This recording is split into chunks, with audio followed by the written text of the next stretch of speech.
We have lots to address, so I'm going to go ahead and cut to the chase. Let's bring out Miss Amy Haven. Ooh. Well, the boss is here.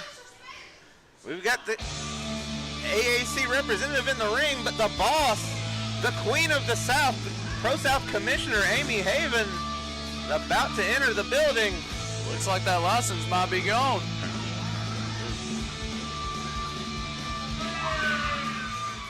Turn that down a bit. Amy not looking happy. About her friend Cameron Keith being put in a cage. Oh. They must have shifted on me. The shenanigans with the AAC of late. But anyway. Is that too loud?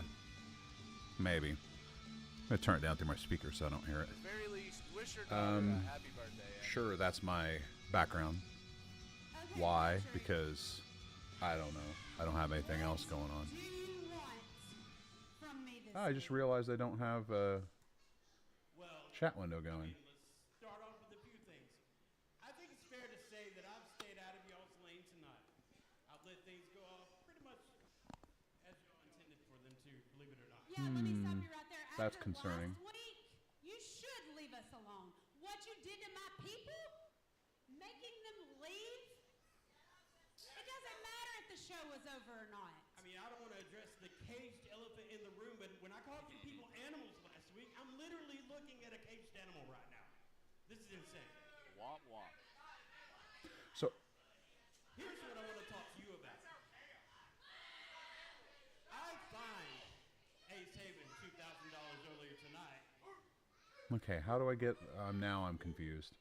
and now Maybe it's because I shut it down before... from 2 weeks ago when you slapped me in my face. That's going to be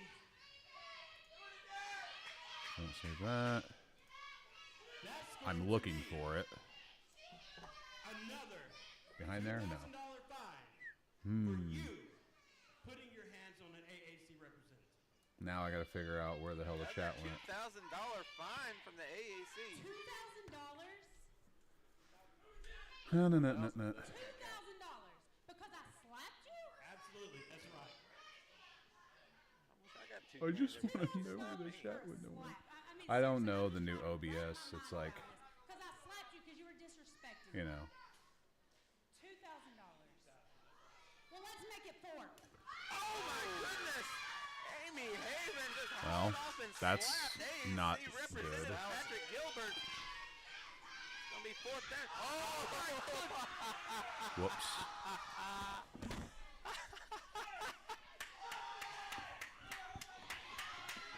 Maybe I can go to my own channel Beautiful, yes sir. and pull it up from there. And go to UGO mode.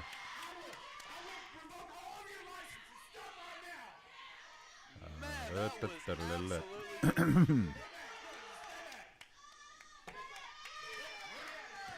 That's the thing. I don't know if I can actually pull it up now.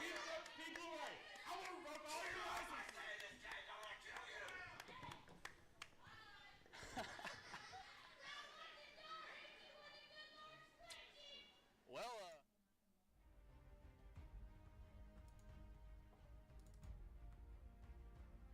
Now, how do I access that?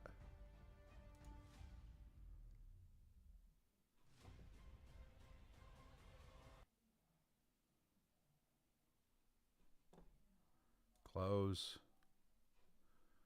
Okay. Can I pop that out? I'm trying to do some, there we go. I'll just do that number. Now, if I close that, it's going to close all that, I think. And of course, they're running ads. You can't hear. Okay, now I've got chat up. I'm quiet. I'm quiet. Is it because I wasn't talking, or is it? I wonder what it could be. Oh, wait a minute. What was that? It just kind of shifted on me. Okay, that sucks. That's a very unfortunate turn of events. I was gonna have that going in the background, but now I can't because they stopped live streaming. How unfortunate is that? Hello, Victor Rand, and hello, DCG. I don't really have anything to go on. I've got nothing to talk about. Nothing at all. Today is Friday, I believe. Is it not? Yes. So this is one of those situations where it's like, it's the beginning of the weekend, but I typically work from home, so my life is just more or less like, open-ended. So ultimately, it kind of goes without saying that weekends start to flow into weeks, and weekends flow together. I'm going to see if I can. Oh yeah, I did turn the volume down before.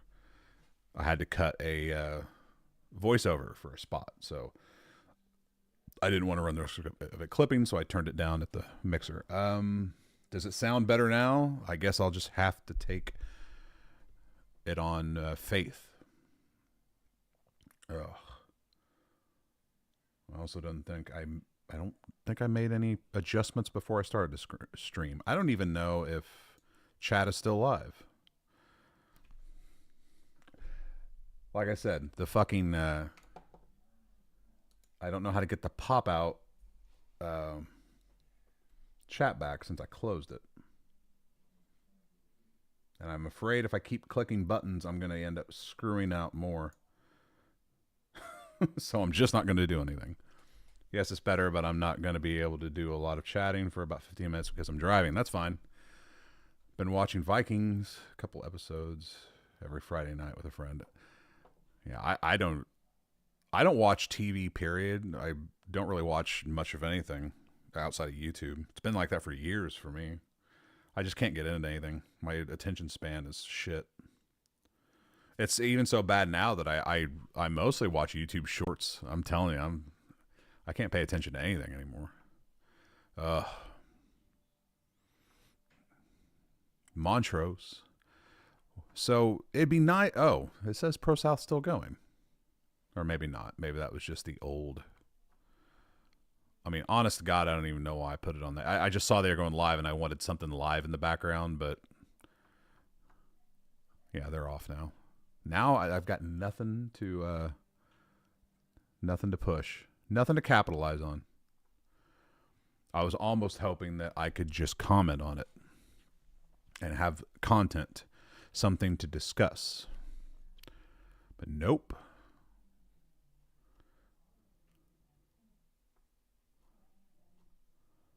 And now I'm in a desperate search for content.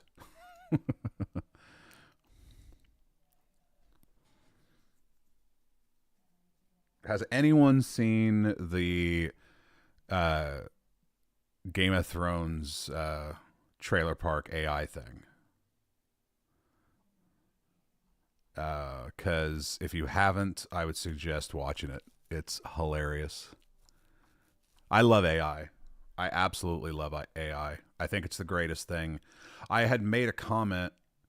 Hey, there's Sinatra. Or at least that's his avatar. I don't know what this is. But I made a comment, what was it, last night, about how I was talking about the old internet and how things used to be back in the day before social media became the norm. I was also talking about what was it? The how meme culture was kind of dead. But I was like, well, there's going to be something new that's going to come along, and that's going to be the big thing, and everyone's going to go crazy about that. And I forgot about AI. AI is like, that's what we're in the midst of now. Seeing what people can do with AI, and I love it. Every fucking thing I've seen has just been fantastic. You mean like the country songs, like Lord of the Rings trailer park stuff? Yeah, I didn't know they did a Lord of the Rings trailer park, but it's the fucking Game of Thrones trailer park shit. It's just fucking hilarious. It's scary, but it's hilarious because it's we're right now at the cusp of it. We're at the genesis of AI, and you know, it can do some things, but it doesn't do it very well, and it's just very, very uncanny valley. But it gets really close, and it's phenomenal. But it's always like, it works better, I think, in songs and pictures. But when you start having video, that's when it really starts to show its flaws, and things start to seem really unworldly and really very creepy. But I love it. I can't get enough. So I'm always down for that. That fucking what was it? There was a whole slew of AI songs that were made to sound like songs from, you know, previous genres and generations and shit, and I fucking fell in love with that.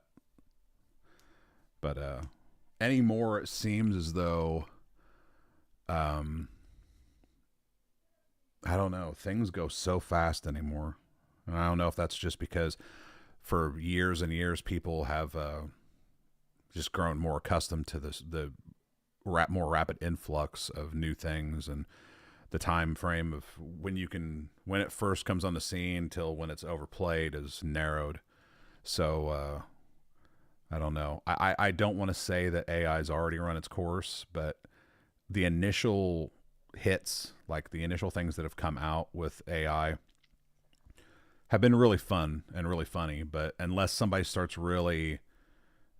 lot of people embrace it and start really using it and putting some really fun and interesting stuff out there, and not just using it as what a lot of people want it to be, which is a tool to put people like me out of business, then it's not going to take off. I mean, people have to embrace it for the humor and the hilarity that can ensue from utilizing it. And a lot of people try. There's a lot of fucking hilarious, like during this political season, there's been a lot of that employed, and it's got politicians not, you know, shitting in their pants, of course. But I just don't like the fact that companies are already savvy enough to be like, you can use this to help you, blah, blah, blah. Like, AI is not that good. It's not to that point yet where you can rely on that for to write you scripts or make commercials and things like that. It's not that good yet. It will get to that point. I mean, it really will.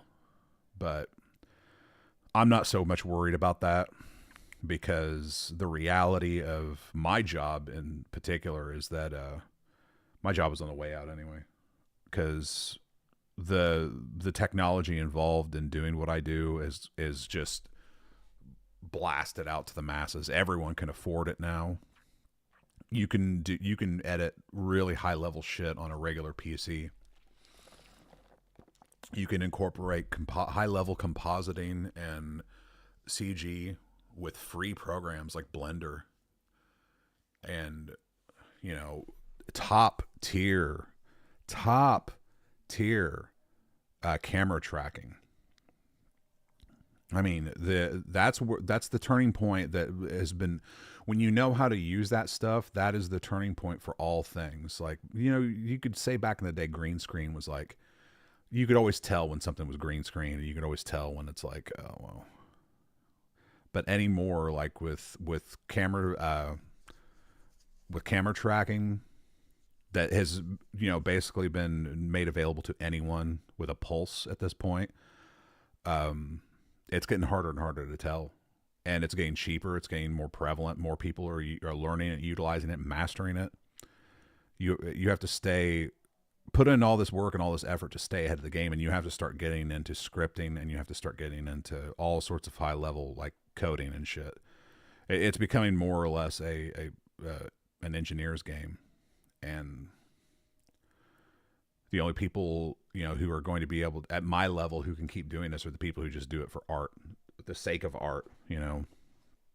And that doesn't always, you know, that always doesn't always bring a paycheck. And I've said this for a while. Like, there's a shitload of people on YouTube who do video production, and they all do spec ads. I wish people were more honest. I guess that's the way I like to put it. I wish people were more honest about what they do and what they make and all this, because a lot of cases they put forward this false front like they are this super successful. And I'm not trying to discount them and say, oh, these people aren't actually making money. They're lying to everyone. They're not lying. They're just not. They're not as high profile and prolific as their channels make them seem. A lot of it's show. A lot of it is they get a lot of access because of where they live. You live out in California and you have a channel that's getting a lot of views, and you're tied into this industry, and the industry is the industry. They're going to utilize any way they can to bolster itself. It's going to bolster itself. It's going to utilize these platforms in an indirect way, which is, you got a popular channel, it's covering this industry. Yeah, you're going to start getting equipment. You're going to be able to get access to equipment you couldn't possibly afford on your own. You're going to be able to showcase this stuff, test it. Companies are going to send you stuff to use and try out for your reviews. A lot of things like that are going to fall your way. But when it comes to the actual workload and the actual things that you do, your product, the things that you make, I have a strong belief that a lot of these people aren't turning profits on their product like they would have you believe they are. They may do work and they may get paid and they may make a comfortable living. Maybe not a super highly successful, comfortable living, but enough of a living where they're doing what they love and they're getting by. But it's not living like, it's not like being a Hollywood producer or anything, or a director or anything like that. It's just middle class sort of stuff. And I feel like in a lot of ways these people don't represent that correctly. But who am I to say? I can't apply what I know and what I do to the rest of the world. I'm lucky to be able to do what I do in the middle of nowhere. I'm very grateful for that opportunity. And I could probably go out to California and hold my own, but why? I mean, I've thought about that for many years. Like, why would I transplant myself to a city I don't want to be in? I'd have access to a lot more clientele. I would get a lot more work, but I'd also have a hell of a lot more competition. I'd have to put way more emphasis in selling myself and doing a lot of the other shit that I don't want to do. When I can just stay where I'm at, make the commercials I make, and be happy. I mean, they're not the greatest. I understand that. And oftentimes clients really don't care. They just want their name on television, and they don't want glitz and glam and big high-minded ideas. So it's not a great outlet for creativity, but at the same time, I do make money doing it. So beggars can't be choosers. I mean, I gave up the idea of like focusing on art in what I do in my life years ago, and it's become a function of my life, and it maintains it remains a function of my life, and I just reserve it to that. Sometimes I do get to kind of experiment, get out there and really kind of show what I can do and work with funny ideas and different things like that, but it's so few and far between. And I was hoping to reserve that sort of thing to like trying to make movies, but I'm in the Midwest where anyone who wants to make a movie has their own camera, and they're like, oh, well, I want to direct and shoot the movie. I want to write, direct, shoot, and basically they want to do everything. So it's like, okay, I've been at this for long enough to know you can't do everything yourself and expect it to be a good product. You have to bring other people into the operation that can help you. But so many people it's such a vanity project in a lot of cases when you're talking about indie filmmaking, that they don't know these things. And oftentimes that leaves people like me just constantly on the search to be utilized. I just want to be used. Use me. Use me for your movie. Let me help you make a good movie. You write it, you direct it, I'll shoot it. Something good will come from that. But I haven't as of this, as of this taping or this stream, I haven't found anyone or tapped into that environment where I can thrive in that, or at least do anything in that regard. So it is what it is. Finally home after a remarkably profitable week between my 2 gerbs and selling stocks. Well, that's good. 2 jobs though? Wow. If there's one thing I can say, I'm happy that I don't have to like juggle a bunch of stuff. If I do anything, it's basically like I have my main source of income. My wife has her job, and then I do stuff like I help her with the crafting stuff. She makes money doing that. I'll live here and there, but everything else I do is either volunteer stuff or just helping out people who need help. I'm Superman. No. I look for things to do. I make enough money. I guess that's the best way to put it. I'm not in it for the money. Not to say that I'm swimming in money and, everything is taken care of. It's just, I've never put that much of a focus on money. As long as I can pay my bills and I'm not struggling to buy food and shit, I'm fine. I have a vehicle. I have a home. I have a computer. My entertainment needs are met. My sleeping indoors needs are met. My ability to get from point A to point B without walking is met. That's all I need. I didn't want to pay anyone to offload the work and make my project feasible.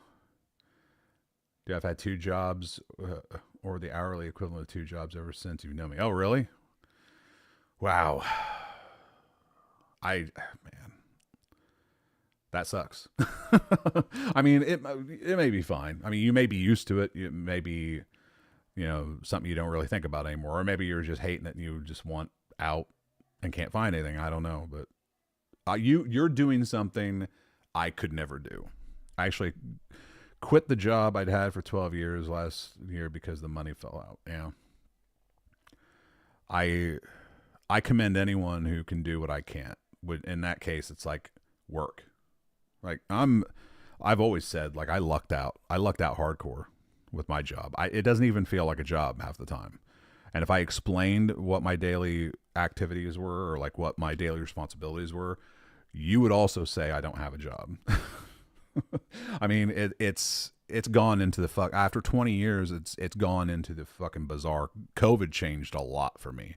So in a weird way, it's been sort of stressful, but it's also been like, it's been stressful in the sense that COVID made me forget that this is the way my job has always been. COVID made me focus on what I was doing and what I had more so, because a lot of people I knew were losing their jobs. A lot of people were struggling. That hit really hard for a lot of people. A lot of people got laid off. My fucking boss told me, like, you're lucky to still have a job. COVID was an opportunity for us to lay people off, and without so much as directly, I mean, he indirectly said it, but it's like in non-essential roles for the company. So it's like, well, I mean, I am grateful. I wasn't laid off. Thank you very much. But the reality is that it made me feel like now my job's at risk. Now they're looking at things a little more closely, and everything that I've experienced throughout my years at this job is now under the microscope. And I always told my boss, my direct boss, that if they start looking too far into this and they really want to be penny pinchers and think about all this stuff like from a very economical sense, efficiency sense, whatever, then they'll probably shit can the entire department. But that hasn't happened. I would like it to not happen. This past year was me trying to figure out ways to modify what I do to bring more value to what I do for the company. I believe there is value there. I believe I do provide a value to my company. They just, we're in a small town. It's a small company. There's not anyone there who really knows how to utilize what I do in a profitable way. So we're in that sort of state of odd transition where someone needs to step up and figure this out. I'm working at that too. And we've made a lot of steps this entire year to try to push forward into new avenues and new realms. But it's been a slow start. There's been a lot of change, but ultimately what it comes down to is, I guess what I should say is I don't think marketing for the company alone is going to keep me there. My job has always been advertising for the company. And marketing was kind of thrown into that, but for the salary I make, I don't believe they're going to keep me on as just pure marketing for the company. Now that means they have to outsource all their marketing if they got rid of me, but anymore, you know, it's really a question to them of how important is it for unique local marketing, and how much are they really willing to pay other people to do that, and being privy to like how much we recently just got a new website, the company did, and I was privy to how much we paid for that, and I'm like, that's fucking crazy. I can't believe we're paying this much for a website overhaul. That's bizarre. That is beyond bizarre to me. And they're willing to do that because, you know, got to keep the website fresh and new. So they'll drop that kind of money on that. But then when it comes to me, I guess I really shouldn't bother myself over the question of whether or not it's important. They feel it's important. And that's what kind of earlier this year, my stress levels were fucking through the roof. I really thought I was losing my job because I was just like, I don't see how they're going to keep me, blah, blah, blah. I'm just spiraling out of control. I finally had a meeting with the boss and I was like, told him how I felt, came up with some ideas, and they're like, the main gist of it was like, why are you worried? Like, no one is talking about letting you go. I'm like, I don't know. I don't know why I'm worried. This has been something that's just been building up since COVID. So a lot of that got wiped away just by kind of attacking it and approaching it with my superiors and discussing it. And it's like, I was just for years building this up in my head and for no fucking reason. So, but I am the type of person who always devalues what I do. And, so it's easy for me to just shit on myself and say, yeah, anybody could do this. I'm nothing special, blah, blah, blah, blah, blah. And no amount of people telling me different will ever change that perspective. It's just, I'm ingrained in my crazy head. I'm surprised your company even exists and hasn't been bought out or ground under the heel of Spectrum or Comcast. Comcast doesn't have the same power as they used to.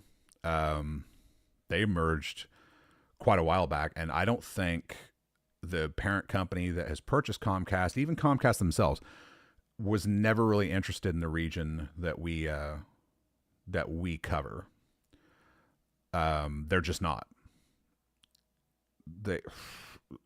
I guess you could say it's too rural for them, because any company that who wants to buy up a system, they have to then provide maintenance for that system. They have to dedicate money and time and hire people to work those areas. And it's just not something that they really want to engage in. One thing I find about cable companies specifically is they just don't seem, they're very, very lazy. It seems like they don't want to grow. They don't want to expand. They will not sink their own money into anything. That is a fucking absolute fact. I mean, that could be a fact amongst all businesses across the board, but companies like cable companies will not sink their own money into their own product. They will do everything in their power to get government subsidies to offset it. If they can't get a government subsidy to offset infrastructure build out and things like that, they're just not going to do it. They absolutely have to get subsidized. in order to, and it's the same thing with all telecoms, really. That's the reason why the cell phone network hasn't changed for almost 30 years. It hasn't changed at all. The same towers that were there back in like the late 90s are still the same towers there. They just keep throwing up new transmitters and receivers, and they keep changing the digital structure and the protocols for the calls, which I think GSM was it. I don't think they're actually concerned at all with the cell protocol. I think they're more interested in all the digital data encoding and all that shit. So that's all they do. That's why every area where you've ever gone in your life, if the self coverage is shit, it's always going to be shit, because they do not build new towers, because all the towers were built when there was a government interest in expanding the cell tower network, and they would get money from the government. There hasn't been an influx of money from the government to build up and build out all these things, so they don't do it. I mean, but if you really think about it, it's not dumb. What company is going to, like, we're going to have the best and strongest network and whatever? It's like, that doesn't buy you anything in the end. That doesn't mean everyone's going to flock to your company. It just means you just spend a shit ton of your own money to say, we have a great network. And at the end of the day, if it costs too much, if your prices have to be elevated above other companies because you spend all your money building up this great network, who cares? You're going to end up losing your company, and that network that you built, poured all these billions of dollars into, someone else is going to buy a penny, for pennies on the dollar, and you just, through your own demise, assisted your competitors. It's like, that's why nobody does it. That's why no one does it, and they never will. Do we have Spectrum, and they just do everything they can, but just provide faster, better internet? Wait a minute. They do everything they can, but just provide faster, better internet. You mean they do everything but that? I don't even have internet through the company I work for. Because I don't live in the town. It's a very complicated scenario. But the company I work for does provide internet to businesses in the town I live in. They didn't get the contract to build out for rural, and we don't have the FCC license to be, to provide cable for this, because you have to enter into a franchise agreement with the town through the FCC to be able to provide cable to an area. Mediacom has that contract through the FCC. But what we can provide is fiber internet. So we do for businesses, but then those businesses we can provide them telephone and we can provide them internet. But then they're like, well, can you provide us television for our lobbies and whatever? It's like, nope, can't do that. That's illegal. It's a weird thing that, like, you have to dance around to make that happen. But they can't provide me internet, even though I'm an employee, and even though, like, a block away is a business that has our internet. They can't somehow make that work. So, and the drop costs way too much to do, because where I'm at and on my street, it's like, it's just not profitable for the company to even run close to me. So I have to go with whoever's providing internet in my town, which is a company called i3. And it hasn't been bad. I mean, their rates are fine. The service has been fine. So I can't complain. I mean, it is what it is. But 20 years of working for an internet service provider, and I've never once gotten their service, because I'd get it for free, being an employee, but I've never been able to take advantage of it because I'm not moving to the towns where they do provide that service. I will stay right here. I'll be fine with that. I'll pay that internet bill. It's fine. My dad worked for about 4 years installing the fiber optic bays around Ameritech offices. They still use. It was 20 years ago. Yep.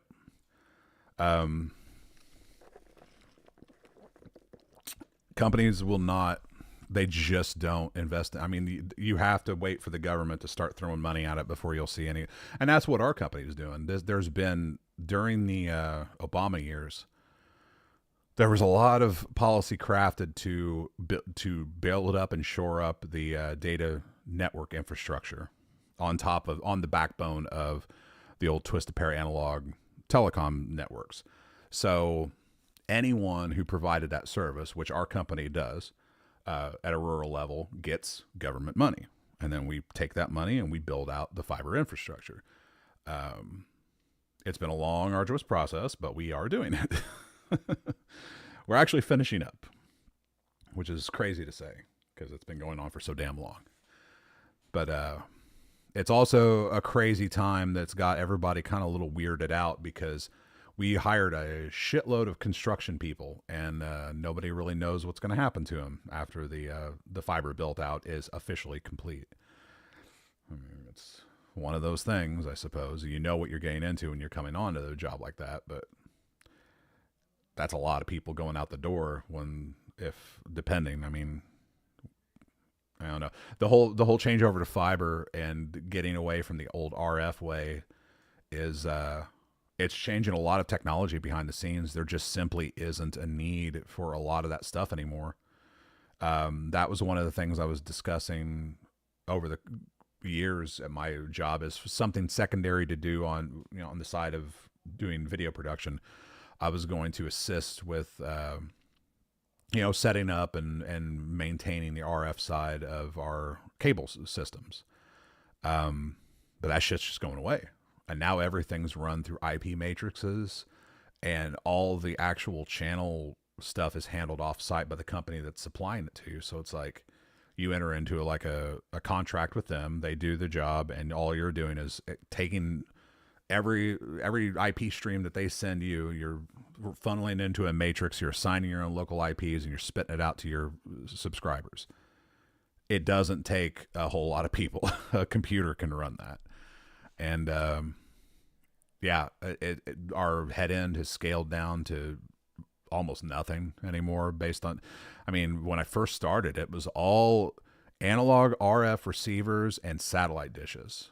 And now it's like, it's crazy. It's literally just some fiber and a few IP receivers, or basically computers. And it kind of just runs itself.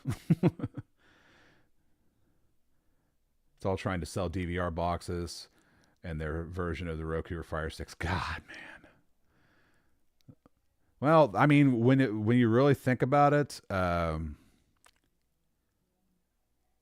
that's really all your cable company does. That's the only business they're in. They're not, the networks aren't theirs. They got to pay to get them and then put them out there. So really the only money they're making is off of the service that they're providing you to offset. Because a lot of people say, oh, my cable company's charging so much for cable. As a person who's worked for a cable company, I can honestly tell you there's nothing they can do about that. If they could charge less, they absolutely would. But these networks are greedy as fuck, and they force you to pay like premiums to bundle all these channels together to just maximize the amount of money they can get out of you. And you have no choice as the end of the line, who's passing this along and basically collecting the money, from a subscriber base. You just get the shaft. Because there's about 30 different companies between the network and you that are all dipping in and getting their piece of the pie. And then by the time it hits you, you have to recoup all those expenses with your subscribers' money. And they don't give a fuck. There's like, well, we're upping the rates. Well, we decided to up the rates. Network affiliates decide, well, ever since the digital transition, they realized, hey, we can start making money now because they can't steal our network feeds from off an antenna anymore. And that's when that whole thing like Dish Network, DirecTV, cable systems, there was a big hoopla about you can get local channels. Hey, DirecTV will give you, access to your local channels. And they used to promote that shit all the time and to the layman, it would be like, so what? They didn't understand, behind the scenes what had happened and why that was so important. Because a lot of cable systems were losing access to those network affiliates that they were getting for free because they refused to pay for them. It was a weird transitional time. It was very interesting. But a lot of stuff goes on behind the scenes that I can't even talk about, that, you know, ways you make additional money and things that got done. It was interesting even at the small level I'm at. It was very interesting. I'm getting ready to restore a 1970 CRT floor model TV and link it into a homemade multiplexer that converts digital over the air signals. Why? Why would you do that?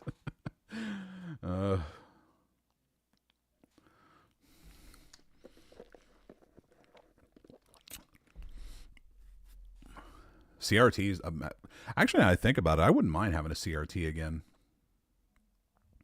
The last CRT I had was an HD. It was a 720p HD TV. Probably the last CRT HD TV ever made. And it didn't have HDMI inputs. It was only component inputs. Or was it composite? No, it was component. No, it was composite. I can't remember. Whichever one has the blue, yellow, and green. That was, or blue, red, and green. Whatever it was. That was the last CRT I had. And it was a fucking great TV for like playing, you know, games and shit. Because it was just insanely sharp, insanely fast. I didn't even really notice, like back when I was playing Call of Duty 4, I was playing on that TV, and I probably had an edge on everyone I played just because I had a TV that didn't have any sort of like lag in the system, like from the screen draw rate and refresh rate and all that shit. I didn't have to deal with all that because it was a CRT. Never even considered it until many, many years later, but it was a great TV. I kind of miss it. I don't miss the fucking weight of it, but Jesus.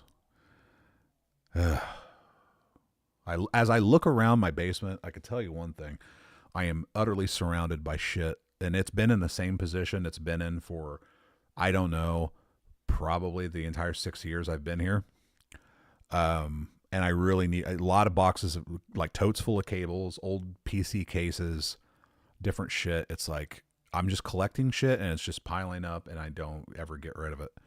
And I think that's just a byproduct of my age and getting old and getting lazier and lazier and lazier. I really need to do stuff with it. Like the space I'm in now, you can't see very much behind me, but like right behind me here is a pool table. You can kind of see the pocket right here. It's a pool table that I'm wanting to break down and get rid of because I fucking hate pool tables, and turn this whole space behind me into a studio. But I think, well, I got to get on that, man. It'll only take a little bit here and there. I could build it up, blah, blah, blah.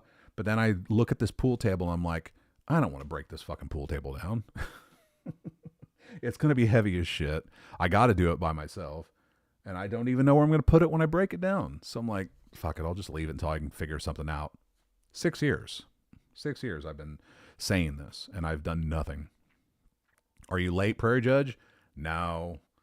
Only 43 minutes late. But I haven't been talking about much of anything. My dad died over a year and a half ago, so I've been going to my parents' house and finishing out their huge garage. Well, I'm sorry to hear that. In both cases. So there are 3 old CRT TVs down there that I'm making into electronic tools and communications equipment section of the garage.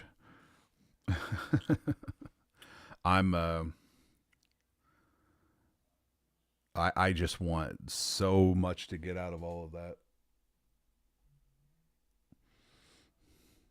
I'm actually looking at a bass guitar right now. A buddy of mine got me back into playing because he was starting to work on his own musical project. And he got this program called PreSonus Studio One. And he was like starting to mix and do a little bit of recording engineering. And he was trying to pick my brain because he knew I went to school for it. And I was like, and he just wanted me to like, just, you know, throw some tracks down, come hang out, do whatever, blah, blah, blah. And it's like, okay, all right. And after one night of just laying down a bass track in his basement, I'm like, oh, that was pretty fun. I think I'll I'll look into this. And the next weekend I was buying Studio One for myself and fucking breaking out all my old instruments and working on stuff. It's like riding a bike. It never really goes away. But man, you want to, longer than anything else I've done in my life is play music and do shit like that. I've been doing that since, Jesus Christ, 88. It's always going to be a part of me, even though I'm not really all that good, but it's always going to be a part of me nevertheless. But it just, my friends are always like perplexed, like, man, I can't believe, why does John walk away from this? Why doesn't he do it more? How can he just go years without playing? Like, and the answer is always the same. It's like, because I'm not passionate about it whatsoever. I'm not passionate about it. Some people are, and I applaud them. And I like hearing music from people who, have a passion for it. But all the music I write, I don't feel anything for. I just scrutinize it and feel like it could always be better. I'm always striving for perfection because it's just a project. It's just a fucking puzzle that has to be solved. It's not there's no joy in it. I take nothing from it. And it sucks. That's why I tend to not do it. Let me do something really. How do I do this? Let me think. There's no easy way. Maybe there is. No. Can I don't know if I can. I can't close that down because I think I'll lose my other thing.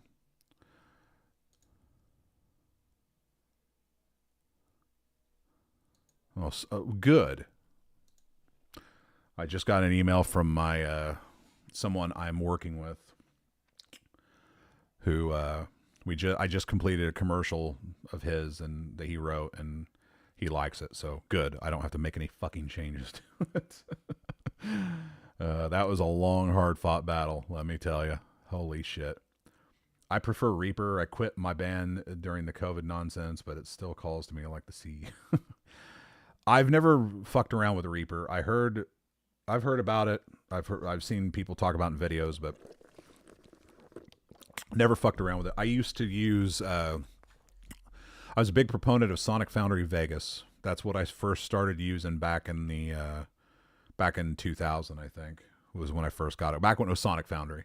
And then fucking Sony bought it out, and it became a video editing program, and then they sold it off to fucking some other German company, and it just went away after that. But it wasn't, back in the day, it was fine as far as like, if you're just doing like editing and cutting and things like that and multi-track recording, it was fine. It did what it needed to do. But as far as like anything else, like it just sucked. But the early days of Sonic Foundry, they didn't have VST support, so plugins were just not a thing. I mean, you couldn't do anything. Not like that there was a whole slew of plugins available back then, but if you could come across some, you couldn't use them. So it was like a non-issue using it. It wasn't until much later I kept Vegas around for a long time for audio editing. Longer than I really should have. I never made the switch to Pro Tools because I just didn't like it.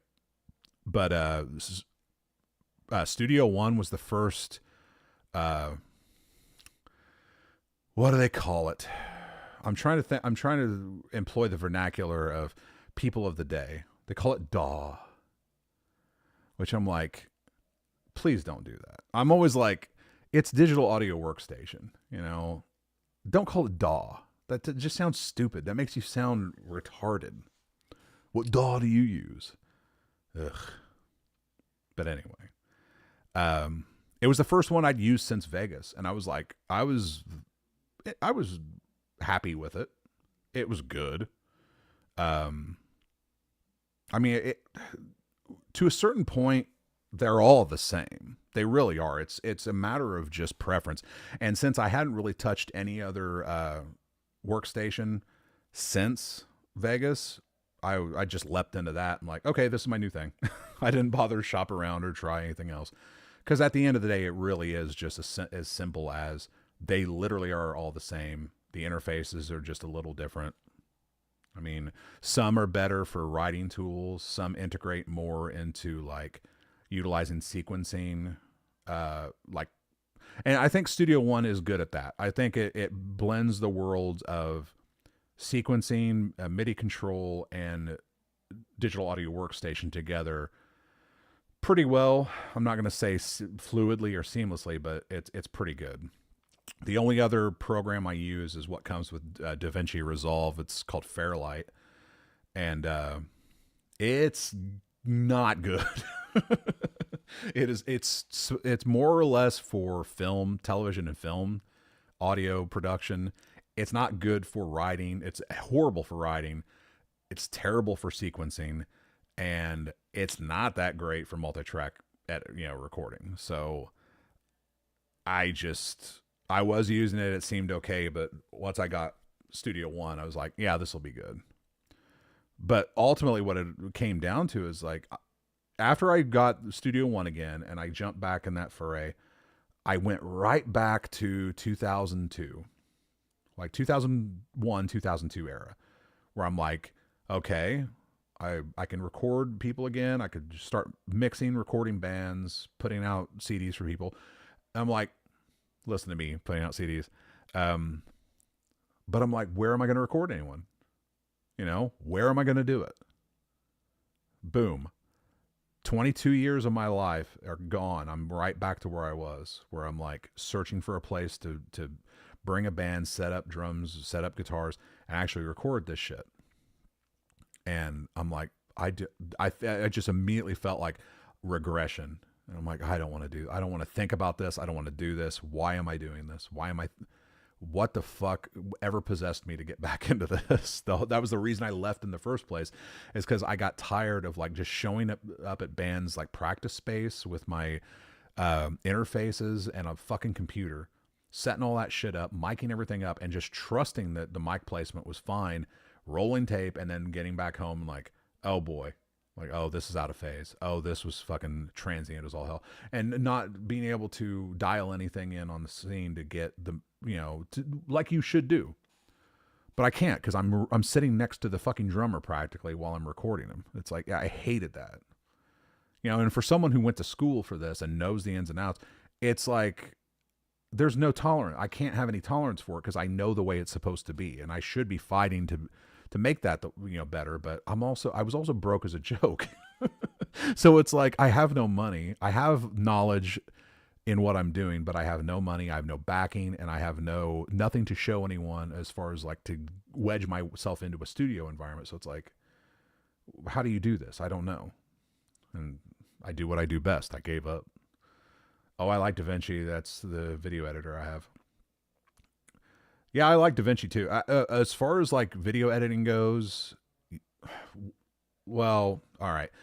I've never used it, and I didn't know how. It took me 3 hours to figure out how to upload a video into the program. I had no idea what those buttons do. Why would you go to them? They need to come to your space. I don't have space. That was my point. I had zero recording space. I didn't have money to have a place. I lived in an apartment, so I couldn't do it there. I didn't have anywhere else where I could set up a band. It's like, I was just sort of like freewheeling, going where I could, that's the best I had. And Prairie Judge has a death metal acapella barbershop group. Awesome. I also write black metal solo projects about Victor Struck.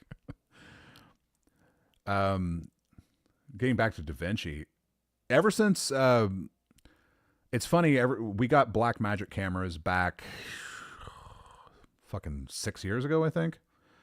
I think 5 or 6 years ago. We got the Ursa Mini 4.6K. And that was the first camera we had that shot RAW. It shot Cinema DNG. So we had to be able to convert those files from that to a usable format, because we were using Premiere at the time on iMacs, and you could not edit fucking Cinema DNG in Premiere on a fucking iMac. So we had to use DaVinci. We had to install it on our computers and then dump proxies from DaVinci, H.264 proxies down to for Premiere use. Because our iMac sucked so bad, we couldn't run DaVinci. We couldn't run DaVinci, because back then when DaVinci Resolve Blackmagic first put out DaVinci Resolve, it didn't do H.264 very well. So it's like, okay, we can't use it for that. We can't use it. The only thing we can use it to do is generate proxies off the raw footage. I wanted to be able to edit off the raw, but our computers just weren't fast enough. It wasn't until several years later when we finally upgraded to PCs that I'm like, all right, we got powerful computers now. Let's just work off of DaVinci. And ever since then, I've been just editing solely in DaVinci. It was a bittersweet thing because I lost Apple Motion, and that was my motion graphics program of choice, and I loved it, and I could do a hell of a lot of shit with it. But over the years, I've been trying to use Fusion and get better at that and employ that more. But it still doesn't. It just doesn't. I'm not as proficient with it. I'm not as good with it. But I am getting better. I will say that. Is it After Effects level of, because the thing about, I know I'm talking about shit that nobody cares about, but Fusion is not it's not a motion graphics program like After Effects is. You can do stuff in it, but you just can't do it with the same fluidity and the same overall, it's like everything has to be a workaround to compare it to that. You know, things are just so much more effortless in After Effects than they are in Fusion. And Fusion in DaVinci Resolve is it's terribly integrated. Terribly integrated. It just doesn't work. You have to get Fusion Studio in order to truly use it properly. And even in that sense, it's only good for compositing and camera tracking. That's the bread. It's bread and butter. I mean, that's what it's there for. But, and at that, it's excellent. It is fucking top tier. But I don't do much of that anymore, you know? So it's like, I don't know. But as far as like editing just video on DaVinci Resolve, it feels a lot like Final Cut Pro used to. So I consider that to be a positive. The node system for color grading is phenomenal, especially working with RAW. The node-based color grading system is great. I can't go back. I've tried to go back to Premiere and I'm like, nah, I don't like this. I don't like just having like, you know, that fucking Photoshop layered panel horse shit and 3 color wheel stuff. I mean, the fucking DaVinci's color panel is top tier. And Fairlight integrated into that is, I mean, for as far as like doing commercial audio and syncing up sound effects and running buses, they've improved it a lot over the past years. I mean, the most recent iteration of DaVinci, they've included, now get this, side chains on the compressors. Oh my God. That's what I mean. Like, it's common knowledge shit. Like, anyone who works in a high level situation where you are employing compression and gates, you just expect there to be side chain. But for years they didn't have it. You know how hard it is to fucking like to duck a fucking music bed to make way for audio just off of the plugins that they utilize internally in Fusion. When you do not have sidechain capability, it's like, I don't know how anybody got around it. They probably just used fucking plugins. That's how. I feel like explaining what tracking and motion graphics are with visual examples would be very interesting. Not really. Not really at all.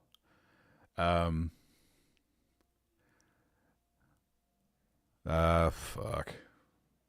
I don't even think I could do it. I mean, I've got DaVinci on my computer right here. I just don't think I have anything that could, oh no, I don't. The activation key is not there. Fuck. It's a juggling act. I think I had to, this computer doesn't have a whole lot of USB ports.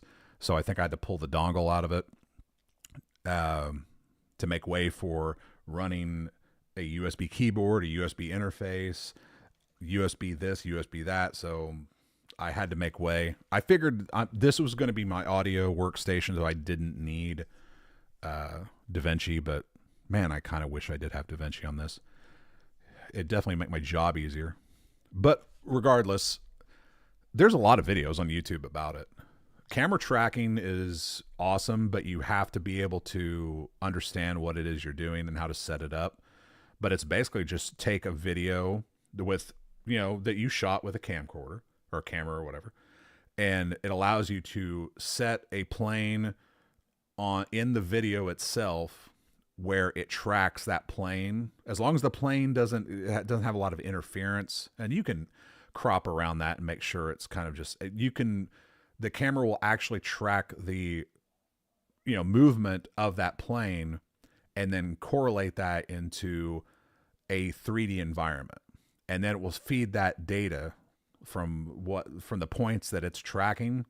It's like a point map on that isolated plane that you've created. It will create data points that will feed to a virtual camera, and then it will basically make the virtual camera replicate the movement of the actual camera in the video. And when you have that capability, you can do so much with compositing and keying. It's a game changer. Ever since then, it's definitely upped my game as far as like green screening and compositing and things like that. And I don't even do a whole hell of a lot of it. I mean, my most recent commercial, I just fucking Fusion I was able to create a fucking, what I had to do was I had to create like a fake Zoom call. It was what do you call it? It wasn't Zoom, it was Google Hangout or Google Meets or whatever the hell they're calling it now. But I had to put that on a laptop that we shot on location. So I made sure this time not to move the fucking camera on scene or on location, so I wouldn't have to fucking employ camera tracking in order to make sure that the fucking screen stayed on the laptop. I locked it down on sticks and shot it that way, which made it a hell of a lot easier. But anything that passes in front of the camera, now you have to fucking, like, if the actress moved her hand in front of the screen, now I've got to rotoscope her hand or key it, and then I have to fucking like create a tracking point for that mask that has to follow her hand if I can't adequately key it, that will go over the top of what I'm trying to overlay. Now, do that, add camera movement on location, and I have to fucking camera track, mask, key, all of that. I mean, that's a lot of shit that has to do. And even my computer now is I built it a couple of years ago, and it's already antiquated when it comes to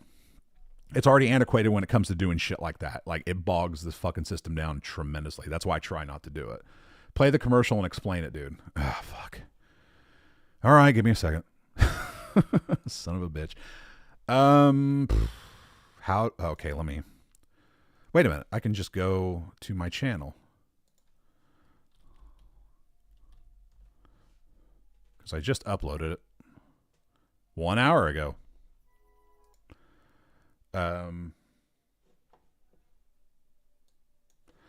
So this is the commercial.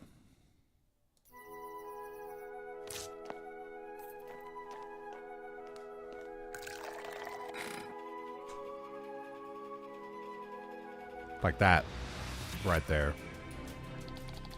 Are you struggling for bandwidth? Are you struggling for Manage one bandwidth? Wi-Fi device at a time? Stop uncluttering your router and uncomplicate with Hello, Cascom Red Feather. high-speed fiber broadband. Call us today at 1-800-252-1799. So I'll back it up to that last scene. Like, you can see it right there. High-speed with Cascom's high-speed. Like, fuck.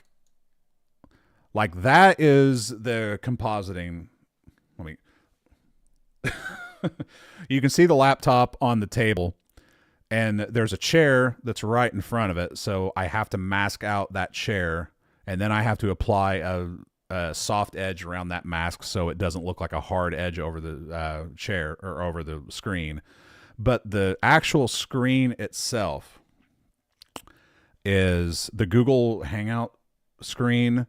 And then I had to black out all of our faces So because the whole point was that the system was buffering. The whole gist of the commercial is that her internet connection sucks and she has to unhook everything from her Wi-Fi router in order to get the bandwidth to be able to do her Google Meets thing. And so I had to make there's a better shot of it, like right there. I had to create that buffering thing because I didn't know if there was a buffering thing or not.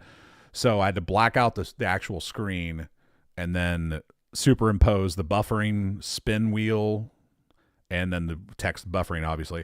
But then I had to angle that screen so it would fit the laptop screen. And then I had to composite it to where you can see her reflection in the screen over what I'm compositing over the top of that screen. And now that I think about it, I can see where I fucked up already. I didn't even realize it. Hello, Red Feather. Yeah, I'm shocked I'm live too. I don't know if you can see this. I don't think I can zoom in. I can't zoom in here, I don't think. But right there, I can see it clear as day. The screen that I superimposed over the laptop is over the H on the HP. You can clearly see it's darker right there. So that's a mistake, but I'm living with it because fuck it. I've already revised this a couple of times and I'm not going back. Fuck them. Nobody's going to notice. I notice, but nobody else would. But even in this sense, like here's a coffee mug that's over the screen. So again, I had to mask it, soften the edge, and make sure it matched the blurred lip of this coffee cup in order to look natural. So when I put this over it, it doesn't look like a square screen over the top of a coffee mug. That's light. That's like little shit. But that's what I do for a living. She's hit in the face. Who's hit in the face? Are you talking about, there's I did make, when she was fucking with her makeup, it was really bad before she changed. I was like, yeah, it looks like we beat you up between shots. It literally looks like you got she had like red streak of, like, it looked like her mouth had been bloodied up and her eyes were black, and like, yeah, we may need to tone that down a little bit. But she was great. She did good. My only problem is that, like I've said before, I suck at directing, and I could tell you exactly where I fucked up in this commercial. All the points. Like, I give a little bit of direction, but there's some aspects where it's like, it could have been a lot better had I just fucking paid more attention. Like, I was directing her pretty hard there and here, but once we get to here, this is where direction goes out the window, and I'm just moving the camera from room to room, and I'm trying to set up the shots and make sure it's looking okay. Because her expression this whole time is not indicative of panic. I mean, and every time I see it now, it just drags me right out of it, because it's like her face is not conveying the emotion it should be, and I should have like told her like, hey, you need to be more panicky. You need to be like more wide-eyed and anxious. But I didn't pay attention because I'm not a director. Uncluttering your router and uncomplicate. Like, and here was kind of fine. Like, everything else was fine. It's just that one shot. Call us today at 1-800-252-1799. And yeah. But it was just that one shot. There were a few other shots where it's like her expression's just not correct for it, and it could have been better. But like I said, I kick myself all the time for just little things. Is she single? Tell her I'm hot. No, she is not single. She's actually married to a guy who's in a band who I kind of know, sort of. Not really, but she was pretty cool. Balls are giving me typos. What? Let me just get my balls in my face. I don't know what's being discussed. Why not delete the coffee cup? Delete the coffee cup? Oh, there? Because the reason why I can't delete the coffee cup is because that's the video. There's nothing behind the coffee cup. In order to get rid of that, I would have to be able to see that corner of the, like, here, I'll do it. You can't see my finger, so I'll use this. I would have to be able to see this corner of the laptop behind the coffee cup and this portion of the table behind the coffee cup in order to get rid of the coffee cup. It's not to say that I couldn't, like, videotape like, just throw a camera on the laptop and then reproduce it, but the effect would not be nearly as good as just masking out this coffee cup, or the screen where the coffee cup overlays. It's much easier to do that than try to get rid of the coffee cup in general. And having the coffee cup in front of it is what elevates it above just I slap something on top of a laptop screen, because it's, like I said, it's not super complex. It really, the complexity is more in line with taking everything that I used to build this screen right here and then distorting it on this angle and making sure that everything is contrast wise, color grade wise, everything matches what's in the actual shot, so you can't tell it's superimposed. The only problem that I really have here is that it's a little too sharp. Now I'm really picking this to death. The screen's too sharp. I should have added a little bit of a blur effect because it's clearly too sharp for everything else in the shot. Yeah, I'm not going to change it. It's already out there. I'm not changing it. Tell her I'm better. Tell her I say, hey, Shawty, you're cute. I will tell her that the next time I do a commercial with her. There's this guy I know. I don't know him other than his name is Prairie Judge online. He's fallen in love with you. She actually, I could show you. She was I think I mentioned before that I was trying to shoot a movie. She was an actress I found through that. She was one of the actresses I cast in the movie that I was doing. Oh boy, I shouldn't do this on screen. 1 second. Wait. Bloop. Let's just get rid of that right there. I'm looking for, do I even have that on this? I don't think I do. Wow. Maybe if I type it in. Yeah, there we go. But will the, oh no. I don't think I can access it. Motherfucker. Oh, fuck. Yeah, okay, I can't. At least not from this account. I was going to pull up the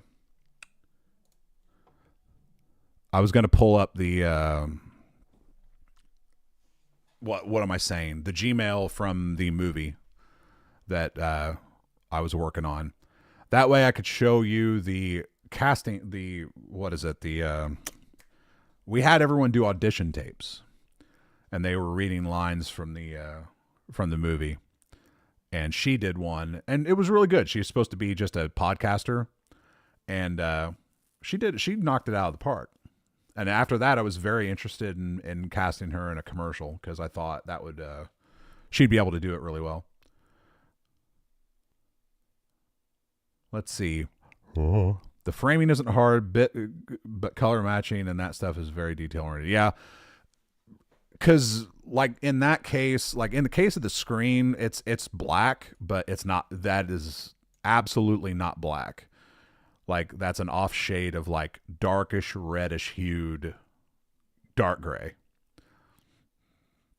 So you have to like fuck around to get that to match. The contrast is what absolutely has to match, so it doesn't look darker, it doesn't look lighter. The hardest part was when it's on all of our faces, because that I really had to fuck around with contrast on that, because every time I brought it in, my color grade for the entire clip was blowing out the all of our faces. So I had to work at that a lot to to where you could see us.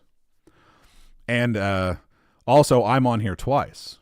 I'm right there, and then this is my my Charlie Dango avatar, because I was screen capping it from my Charlie Dango account, and then I logged in from my phone so I could be the the sixth person in the shoot.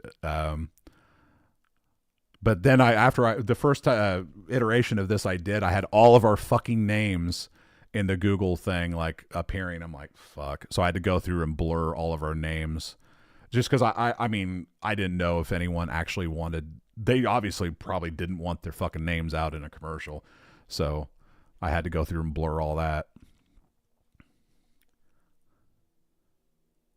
Don't shoot, it's not black. There you are in the Zoom meeting. Nice. Yeah, in the Zoom meeting twice. I was going to replace that with a stock webcam deal, but I figured, fuck it, I was done. Sometimes people don't have webcams. It is what it is. But yeah, I mean, I thought it turned out all right. You know, it is what it is. Should have put an Easter egg in there or something. I used to do that stuff, but anymore I'm just like, I don't really care to. Christ almighty. My, have I ever shown you guys the worst commercial ever made? See, that's the commercial I just did. This is a commercial that I wasn't I didn't do it, but I was responsible for signing off on it. And here it is. This is what my company also does. Hey Dad, you wanna go play some catch? Hold on, Sam. I'm trying to call your coach to get your baseball schedule. Honey, do you know Coach Jones's phone number? No, I'm sorry, I don't. He's not listed in the phone book. He probably only has a cell phone. How frustrating. Come on, Dad! It's so terrible.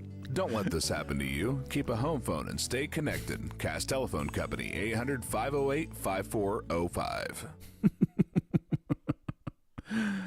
Oh, I remember that so vividly. So fucking vividly. The guy who made that commercial worked for me at the time. He fucking hated our boss at the time. He hated his guts.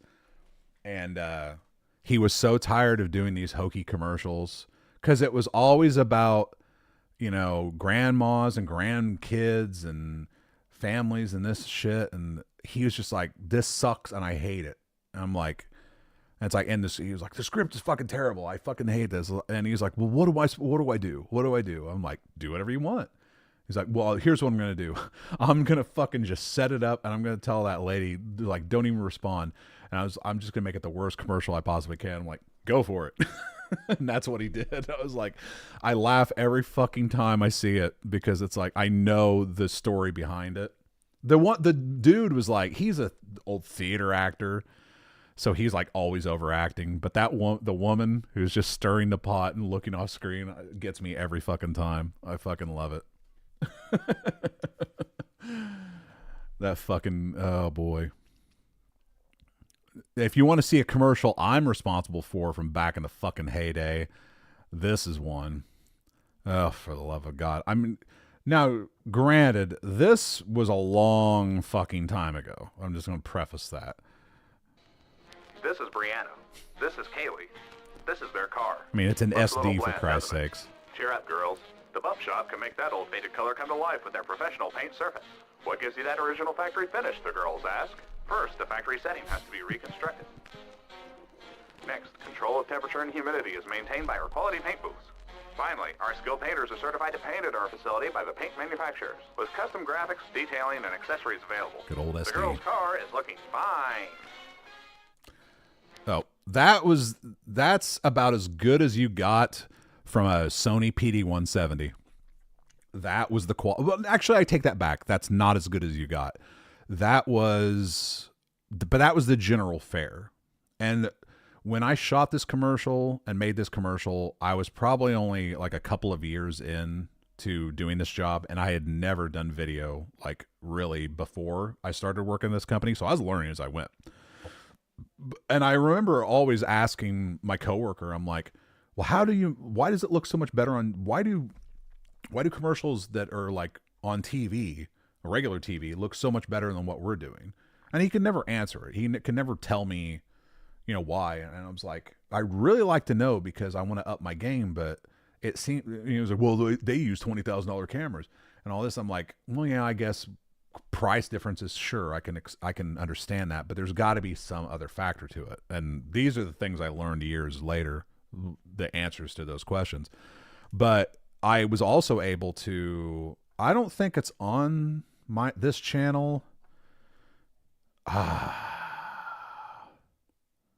It wasn't them, it's you.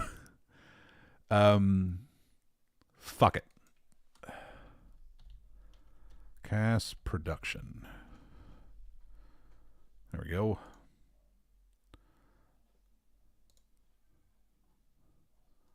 The entire catalog of my fucking life. There's one commercial in particular. I don't know if it's on here. It may not be, but there was this bank commercial I did a long, long time ago, and I was going to say that it was the best I could ever do with the Sony PD-170. I was very proud of it at the time because it felt like I had crossed that threshold. I had gone from, just shooting these generic ass commercials or whatever to finally understanding what it was I was doing and how to extract the best quality I could out of whatever equipment I had. It was the same fucking camera I started out with, but it was so much better quality than anything I'd shot to that point, and it's not fucking on here. Of course it's not. Why would it be? Well, that I can't show it. Here, I talked it up and I can't show it. God dang it. Boy, these are some old... Oh! Does this have my favorite old commercial on it? I have to find that too. No. There's one called, it's for a car dealership, and it features these two hillbillies, and I love it. It was shot before I ever got to the company, but it's still one of my favorite of all time. Oh, I will. Around the same time I did that, unsubscribe. They even made a four-wheel drive car, or front-wheel drive car and a rear-wheel drive car. That's how good the Bump Shop really was. The Bump Shop commercial was one example of being allowed to stretch my creative wings. This was the absolute first time, and I somewhat regretted this because this put me on course to become something like the guy right here in this. Oh shit, you can't see it. Fuck, I'm pointing at something you can't even see. Hold on, I'll just cue it out. It doesn't look good, doctor. Increase. Okay, I have to explain. This is the first commercial. I'll just go ahead and play it, and I'll go back and explain it. This is the very first commercial that I ever had the freedom to be creative and write. All I went on was the tagline "ER for your car," and I pitched this idea. I'm like, well, what if we just make it like it's a medical drama inside an operating room, and you think it's like an operating, medical drama, but then it turns out to be a car they're working on. And my boss is like, oh, that's great, run with it. And that's what this was. So here we go. Status. It doesn't look good, doctor. Increased pressure. Pressure under 100. I'm going in. Pliers. Ratchet. Torque wrench. She's flatlining. I'm not losing this one. Clear.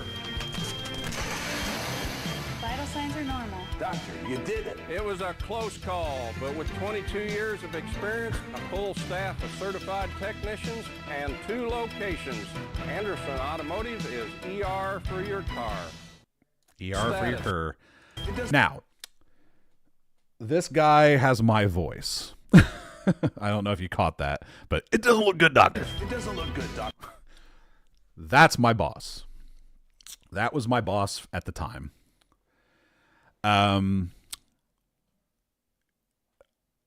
I did not like him at all. But at this point in time, my dislike of him was not as strong as it eventually became.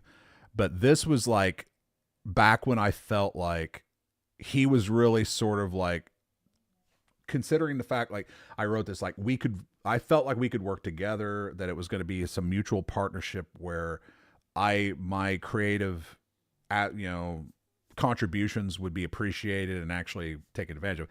No, no, he parlayed that into, oh, John's really good at creating these ideas. I'm going to start writing my own ideas, and I'm going to have John make my ideas come to life. And that's what the rest of my career at Cascom, while he was my boss, became. It was, I don't want to give out his name, but it was his dream factory that I was the sole administrator of. And boy, did he not let me forget it. He actually told me, that working in a creative endeavor, and in a creative environment, you can't just be possessive of your work. You have to be open to other people's opinions and suggestions. And that's how the best work comes out of things, like a collaboration and collaborative efforts. This was complete bullshit. He literally just wanted to control all aspects of creative and just have me knock it out for him. His way of ensuring that was to tell me, oh, you don't get the same creative control I get. You're going to be making my creative dreams come true. You're going to have to fight tooth and nail to get yours pushed through. So it's like, what an ass. So he was the Biff to your McFly. Yeah, pretty much. He was not a great, there's a lot of history between he and I, and it's been several years since I've worked for him. And it was only after he retired that I can kind of appreciate him more a little bit. Or at least what he was capable of doing. He was a capable salesman. He absolutely was. Take away anything else from the guy, I couldn't take away the fact that he was a really good salesman. A salesman I really wish we still had now. Because, I mean, that's my bread and butter, is sales. People have to go out there and sell the product. And if we don't have a good salesman out there shilling away and selling this stuff, then I've got no work to do. And it's really tapered off since he's left. So, I mean, I regret that in that sense. But still in all, there's a lot of history between he and I. A lot of fucking history. A lot of bad history. I'll say that. I'll give you an example.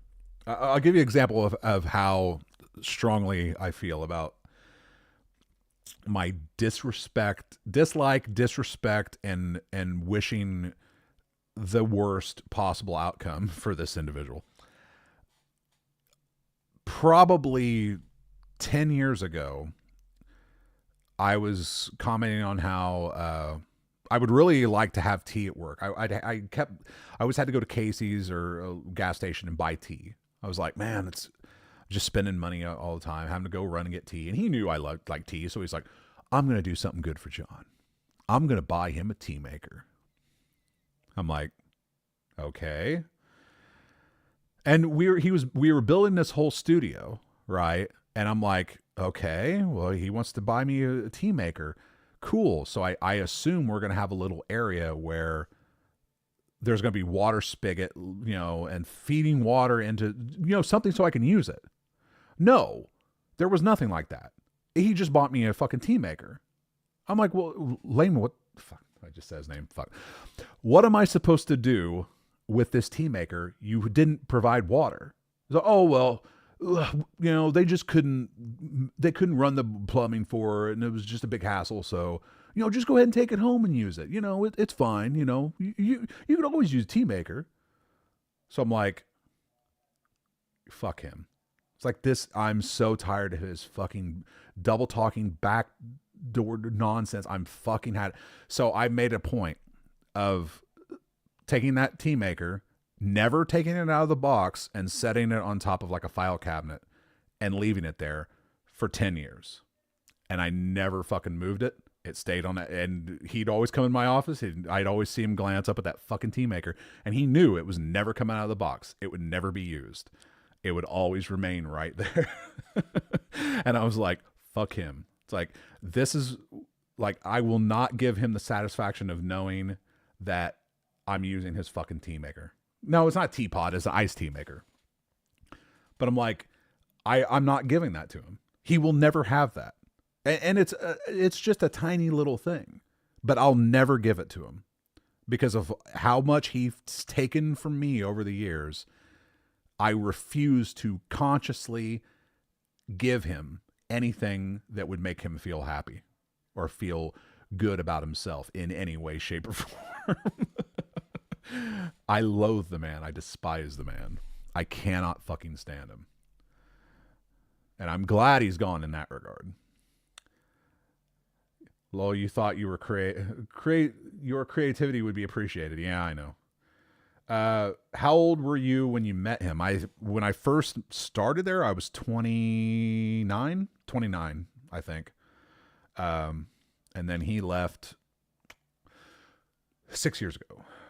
So yeah, that would make it, fuck, how old was I? 42. No, 42. 42 when he finally retired. I'm too old. He will never take your Tatum. Well, he can. The funny thing is he still works for us. He's just not my boss anymore. He's like one of our, we always had these older salesmen who just kind of had their clientele and they would just follow up with them every year and get them re-sign contracts. That's what his role for the company is now. But he still comes into the office and tries to tell John I need to talk to him about, tell him to call me and I want to talk to him about this. It's like, no. I tell my current boss, like, he's never getting a call from me. You realize this, right? I will never talk to the man again. It's like, you don't have to. It's no big deal. I'm like, good, because I'm not. Like, fuck him. It's like, and to think that he could even come in and try to boss me. He's not an employee. He's a contract employee now. He has no say over me.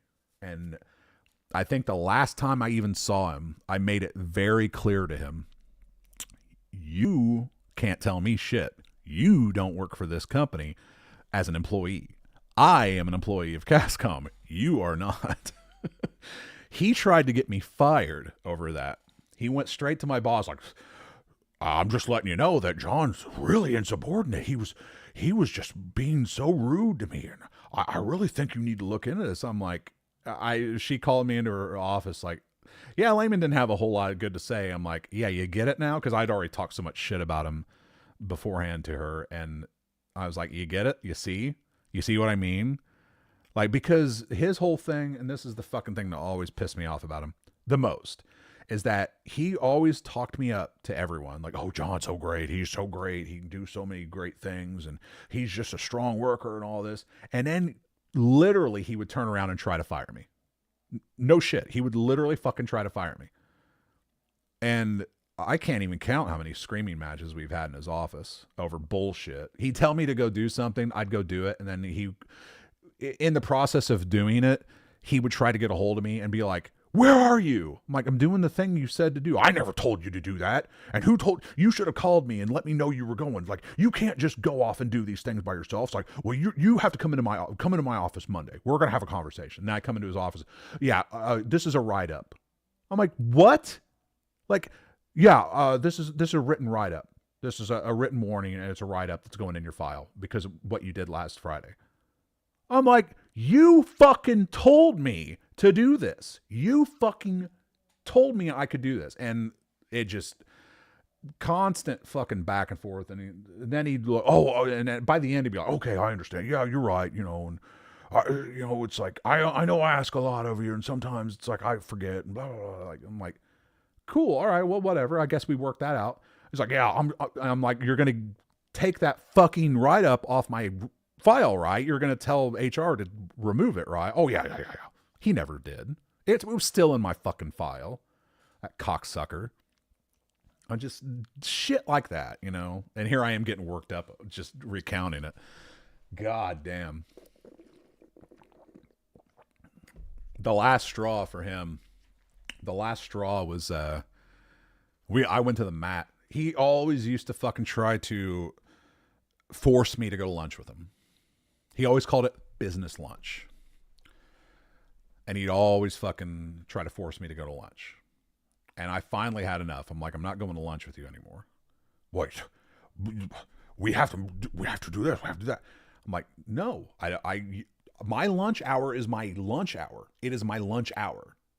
I have a time during the day where I have an hour to myself where I can fucking go off and have lunch and be free of this place. You can't force me to come here and go to lunch with you just because you're calling it a business lunch. Well, if it's a business lunch, it's a business lunch. And I need you. You have to be there. And I'm like, it finally got to a point. The last straw was I went to lunch with him and his daughter. And at this point in time, I'd already quit drinking, and I was like on a very strict diet, and I stopped eating lunch. And all he and his daughter did the entire fucking time was try to pressure me into eating. And I'm like, I was like, I can't do this. I can't sit here and have this fucking man, A, force me to go to fucking lunch with him against my will, and B, berate me for not eating lunch, which I told him I wasn't going to be doing because of my diet. The entire fucking time he's forced me to be with him. So I wrote this huge fucking email to HR, the CEO of the company, and everybody who would fucking listen. I'm like, I'm not going to lunch with this man anymore. Someone needs to step in and tell him he cannot force his employees to go to lunch. It's like, this is harassment, and I will make an issue of this. Oh. And ever since then, it was like, don't ever bring up lunch to John again. Don't ever schedule any lunches with John again. And he fucking like, it became real to him at that point. Because this is the first time in the entire time I'd been in the company where the company actually did something about something involving that. And I was shocked. Because I thought for sure at this point, I'm like, because I'm like, he's going to fucking come back on me hard. I'm probably going to lose my job, but I can't take it anymore. I have to fucking say something. And they actually did something. And I'm like, yeah, I was so happy. And he couldn't say shit about it. He couldn't come at me. He couldn't mention it. It was just this fucking, it was like a huge elephant in the room every time we were together. And he retired like a couple of years after that. And we didn't spend a lot of time in the same room after that for a long time because he was always nervous. He was always like, because he knows now he can't just bully people into doing shit anymore. The company's not going to allow it. And a huge weight lifted off me. I was like, finally. The shit that guy did to other employees who work there, to clients that we fucking... he was just the worst. Old school salesman. Fucking... You want to talk about misogynist, racist, every fucking thing. It was incredible. I always was so embarrassed being around him. Always. We'd go to fucking client meetings and shit like that, and I'm cringing inside with the shit he used to say. And it's funny now to me because it's like I kind of miss it. I miss it in that regard of like the cringe factor of it, because it's like I don't get that anymore. Now everything's just sort of milquetoast and the samey. But just to once again have that experience where you're sitting there with, a client, a Hispanic client, and the guy's fucking openly berating Hispanic culture to their face. I'm like, oh, it's like you feel your fucking skeleton just jump out of its fucking skin. But I haven't had an experience like that in so long. It's kind of, I kind of miss it. It was horrible to be in at the moment because of how awkward and cringy it was. But at the same time, it was something to talk about. It was an experience. Let me look at chat. I'm getting too wrapped up in my own bullshit.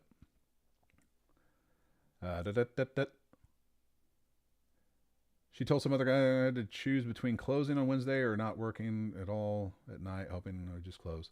So I dropped Wednesday nights, and then she was like, when you coming back Wednesdays? Oh, that was some other conversation. Sounds like a swindler. Oh, of the highest order. And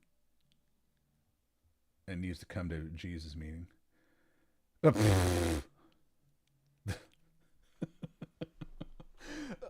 I don't know what I can talk about when it comes to him, but he's a Jesus guy. He's really into the church, but he got kicked out of the church he was in, and he literally had to leave town because of something that occurred. And it's just like, I can't talk about shit like that, but he's not a good person. He's just not a good person. I can see you stuck to the diet.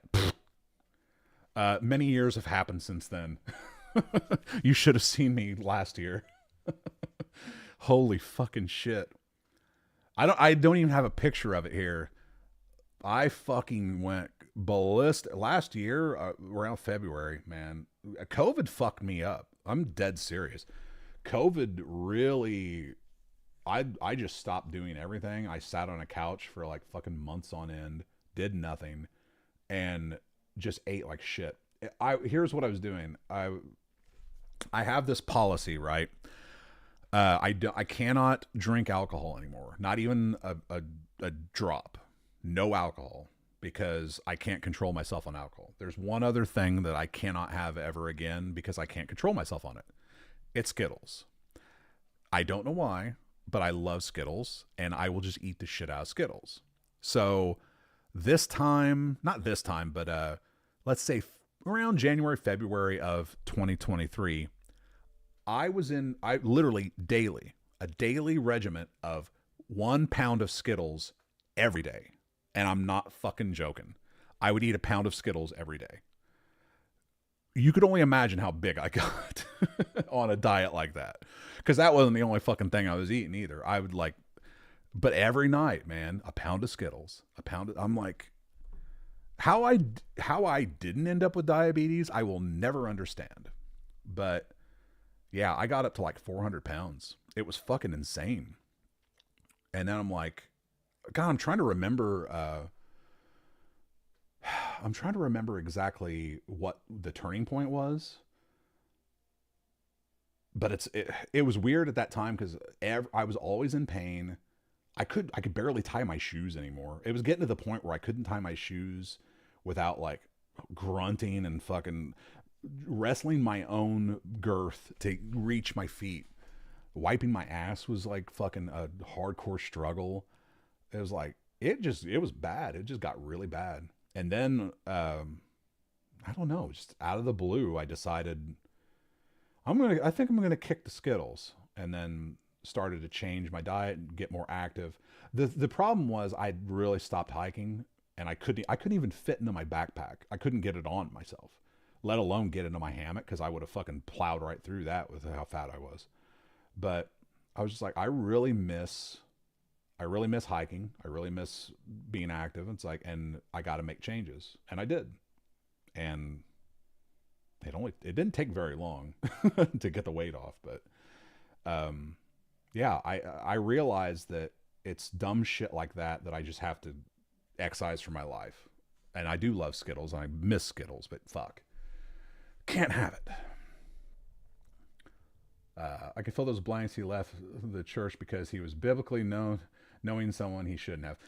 No, it wasn't anything as salacious as that. It was, let's just say he vouched for the wrong person. That person did some nefarious shit, and he got blamed for bringing him in because he vouched for him, and they just told him to get the fuck out. And the nefarious thing wasn't anything of that nature either. It wasn't sexual. It was something else. Something akin to what he's best at, basically. Man, I'm drinking this new Skittle based. Yeah. You were trying to get diabetes. You'd think I was, but no, I didn't get diabetes. My wife is pre-diabetic, which is fucking crazy.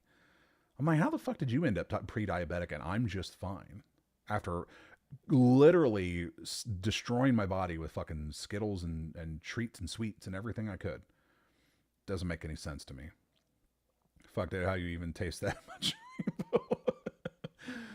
Well, I can tell you, after eating it day after day, a pound of it every day, it got to a point where it was almost like robotic, and I hated it. Like I would just eat it. I'm like, God, why am I eating this? It tastes so shitty. It hurt my mouth. It cut my gums and inside of my mouth up after a long enough period. It was like, it's like I had no conscious decision. It really felt a lot like when I was drinking, where I'd get off work, I'd go straight to the fucking liquor store, I'd get beer, I'd come home, and I'd just immediately start drinking till I blacked out. It's like I shut my brain off and I just let my body decide what it wanted to do. And what it wanted to do was eat Skittles, apparently. Skittles shouldn't make you cry when you open the bag. It shouldn't, but when you're fucking engorging yourself on them, yeah. So it was like Forrest Gump running, but you just ate Skittles, yeah. I actually, I'm getting ready to go. I mentioned this before. I'm getting ready to go hike to spend 2 weeks out on the trail. I asked my wife, I'm like, do you think it would be okay if I just got some Skittles and took them out on the trail? She's like, no. I'm like, okay, I know. But goddamn, like, to get that boost of sugar when you're, hiking up mountains and shit like that, it's like Skittles. It would really come in handy, but I'm like, you're right. Cause I'll fucking get right back on the train. And when I get off trail, it wouldn't be bad on trail, but as soon as I get off trail, I wouldn't shut the tap off and it'd be right back to the way it was. So yeah, I just have to say goodbye to Skittles forever. I want to see the Skittles withdrawal of the movie.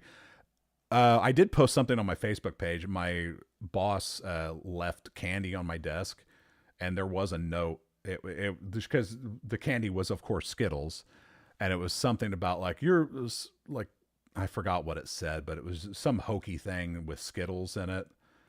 And I just posted on Facebook like, my employer is triggering me. I had to give the fucking Skittles away to a coworker. I'm like, it's so hard because I just want to open the bag and chuck them in my mouth. I love them. Rec, have you ever heard of King Cobra JFS? He made Skittles mead one. Yeah, I know. I watched that video. It was fucking terrible. King Cobra, man. He was a funny dude. Annoying, but funny. He's like one of those things like bite-sized Cobra vids is the only way to really watch King Cobra JFS, because I could imagine watching his streams for hours because he's so monotonous. But the clip shows of him are pretty goddamn entertaining. Have you heard the musical stylings of Jim E. Brown? He's also pre-diabetic, but with songs. No, I've never heard him. Jim Brown? You mean like the famous Jim Brown? Or is it some other Jim Brown? Red Cobes just released a video saying that some broad has used revenge porn on him. Revenge. That's revenge on anyone who watched it. Did I see a Skittles meat? Skittles, anything will always turn into shit water. You can't take every color of the rainbow and combine it together and expect anything other than dark brown. I've seen other people do Skittles mead too. It always looks the same, and it probably tastes fucking insanely horrible. Mead's just terrible to begin with. I don't know why anyone would want to drink mead. I mean, like Skittles by mainline Kit Kats every day. Yeah. I have, I can't cut sugar out, but what I can do is try to eat better sugar. So the sugar I eat, the sweets or the treats or whatever I eat now, consist of Quaker Rice Crisps, the caramel and chocolate variety, and Outshine bars. And it's either grape or raspberry Outshine bars. I'm eating raspberry Outshine bars now because they're cheaper. They're like $4 a box, but you get grape, it's like $7.50 a box. Like, fuck that. I like raspberry. I'll stick with that. But I don't eat healthy. I'll put it that way. I don't eat healthy. I just watch calories. You want to know how I lost weight? No one believes me. No one believes me at all. And I tell it the same. I tell it as it is, exactly how it is. I didn't exercise. I didn't eat salads. I didn't eat health food. I didn't cut out crappy food. Not really. I didn't, go on a keto diet or a fucking, paleo diet or anything like that. I didn't cut out carbs. I lost weight by eating mashed potatoes. And I'm not fucking joking. Have you ever seen Idahoan boxed potatoes? Let me see if I can. These motherfuckers.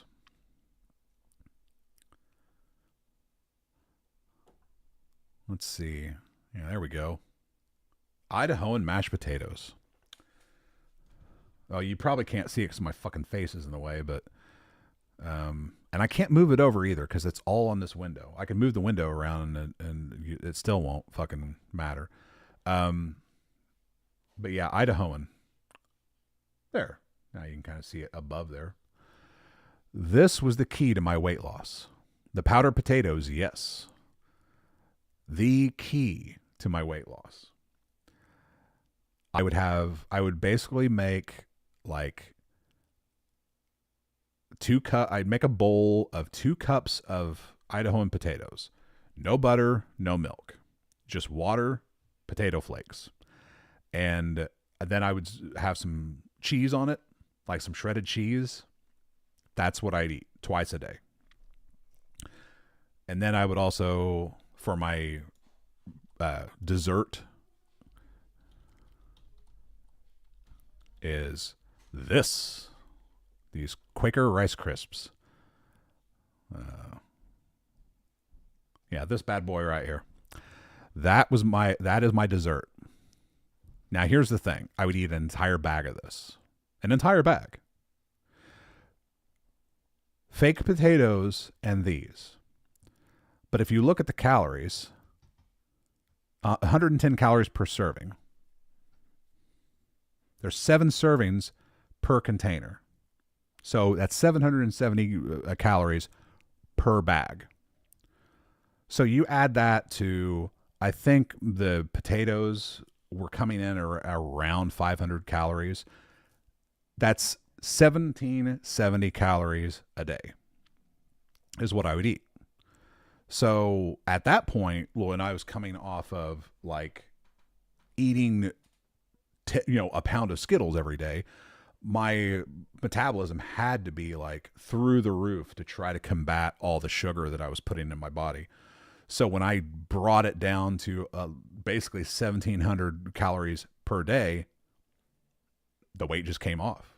The funny thing is, I didn't leave the couch. See, like I said, I didn't exercise. I sat on a couch, I played video games, and I ate this for basically 4 to 5 months and lost 100 pounds.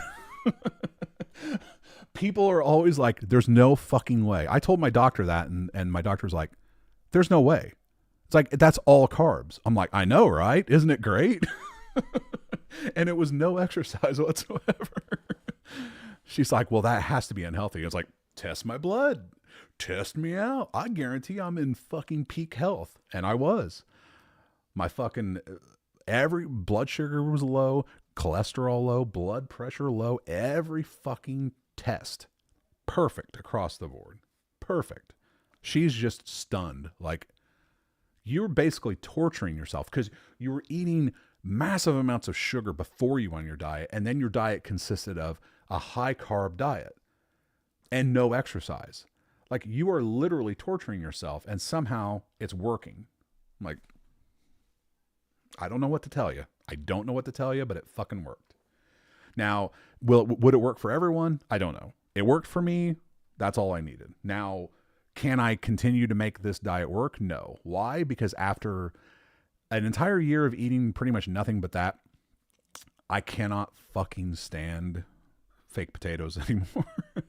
I choke them down because I'm still watching my caloric intake, and basically I've been maintaining the same weight for probably the past 6 to 8 months, because I keep peppering in other foods now.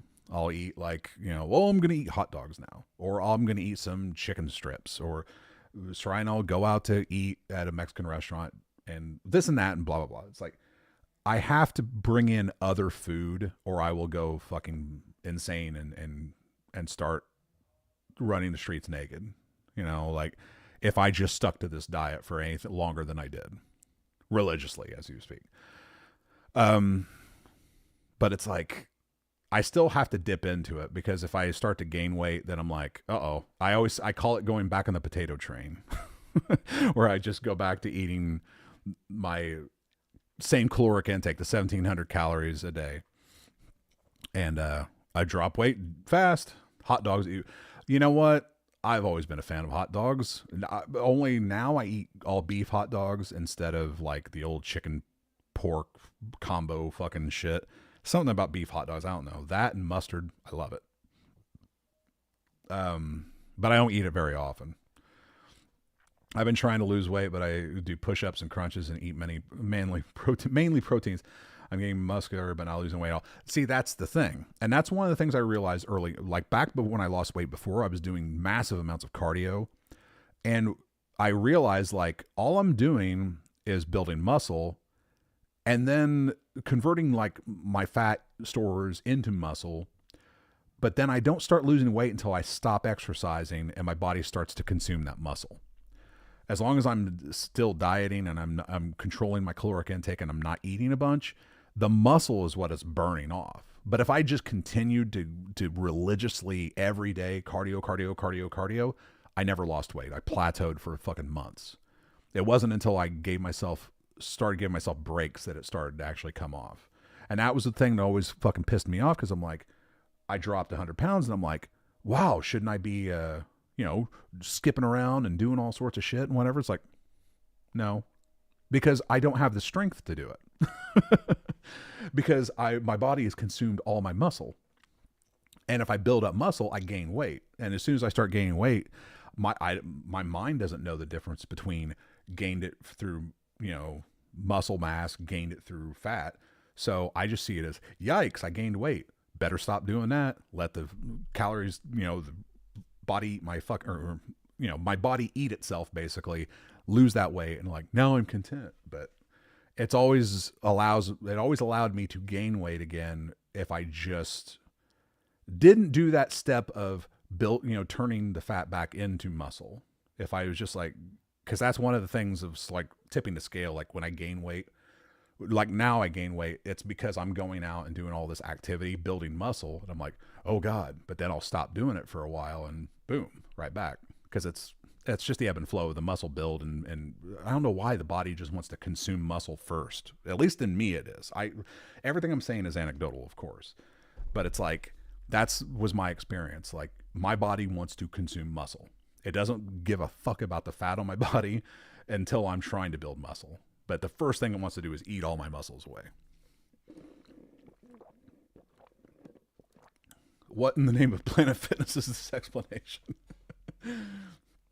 Cardio isn't for losing weight, it's for premature heart attacks. Maybe. There's no lips in the who's in hot dogs. Not in all beef hot dogs, at least not that I know of. All beef hot dogs are good. Ballpark Angus beef hot dogs are pretty goddamn good. I bought some tonight. I don't know when I'll eat them, but I got to think about that. Oh, fuck. What is it? 11:22? How long have I been streaming? Oh, not even 2 hours. Awesome. I got to get up at 9 in the morning and go sit with some fucking pound dogs. I'm doing this thing where I'm volunteering with some lady who is doing a, what do you call it? I don't know what you call it.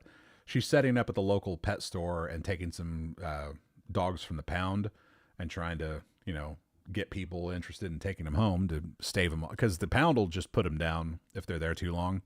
So she's trying to save these dogs basically. And I'm like, she put out a, you know, call for that. Anyone who wants to help. Like I'll donate 4 hours every once in a while, 4 hours a month to that. Sure. Why not? I did that last month or the month before. I can't remember, but, I couldn't do it a couple weekends ago because I was helping Soraya with her, what do you call it? Craft show. But, I had an open day tomorrow, so I was going to jump on that. And then I got to shoot 2 scenes for a movie, Sunday, maybe, potentially. I don't know. Is she Haitian? No, she is not Haitian. She used to be a marriage counselor. I first met her, made a commercial for her business. And then then I was her neighbor, because she had an office in a building where my Jerkcast office is. Like the first place I set up the Jerkcast studio was in the building that she also was in. So we were neighbors there for a little bit. And then after I left, I hadn't heard from her forever until this. Fostering. Who's fostering? I don't know what the fuck she does. She just kind of helps the Morgan County Animal Control kind of get rid of some dogs. Not get rid of them, but, you know, adopt them out. I think some of the people who also volunteer are fostering some of these dogs. I can't foster any dogs. I cannot take on any other dogs. I have 2 dogs now. My dogs are Jesse and Luther. They're 2 Australian Shepherds. I cannot bring on any other dogs because of Luther. Luther is... I don't know if any of you... I don't know how much I talked about my previous dogs. I know I probably talked about Sky to no end, my husky. I got a message. I don't want to check it. I'm not going to check it. Not on camera, at least. 1 second. I'm going to hide this. Wait a minute. Ooh, there we go. Check this message. Oh, it's just her. Okay, never mind. Where is that? Where is that? There we go. Sorry. This is my Facebook page. There's that fucking Game of Thrones Song of Rednecks. Oh, I love it so much. I'm trying to. Oh boy, here's the thing that gets me. This fucking gets me every time. This dog right here. This dog is the reason why I quit volunteering at Paws. I don't even know if I mentioned that. I don't think I was streaming back when I was volunteering at it was a local animal shelter. And I volunteered there for 2 years. And this was the dog that pretty much brought it to an end.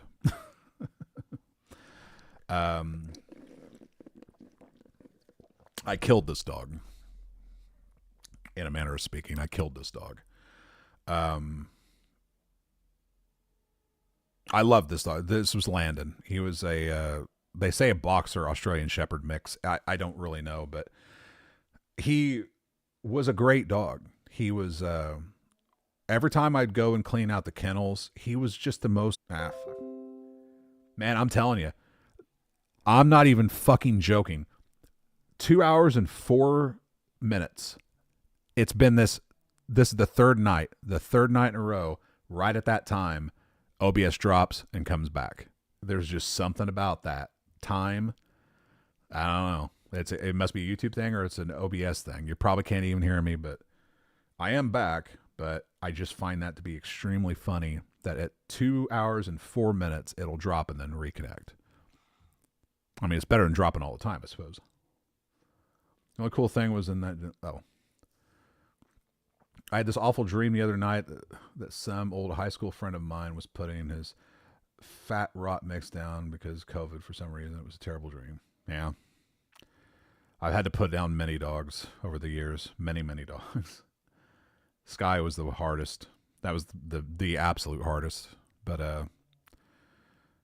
it had to be done. She had cancer. It spread to her lungs.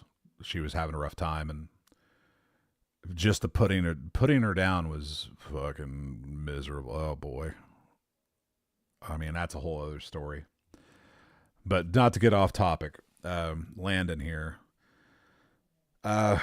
He was so polite, and I was amazed because I was like, why in the hell is Landon here? He's so well behaved. And they told me, it's like the family who had him had to let him go because he got way too attached to the kids, the children of the family.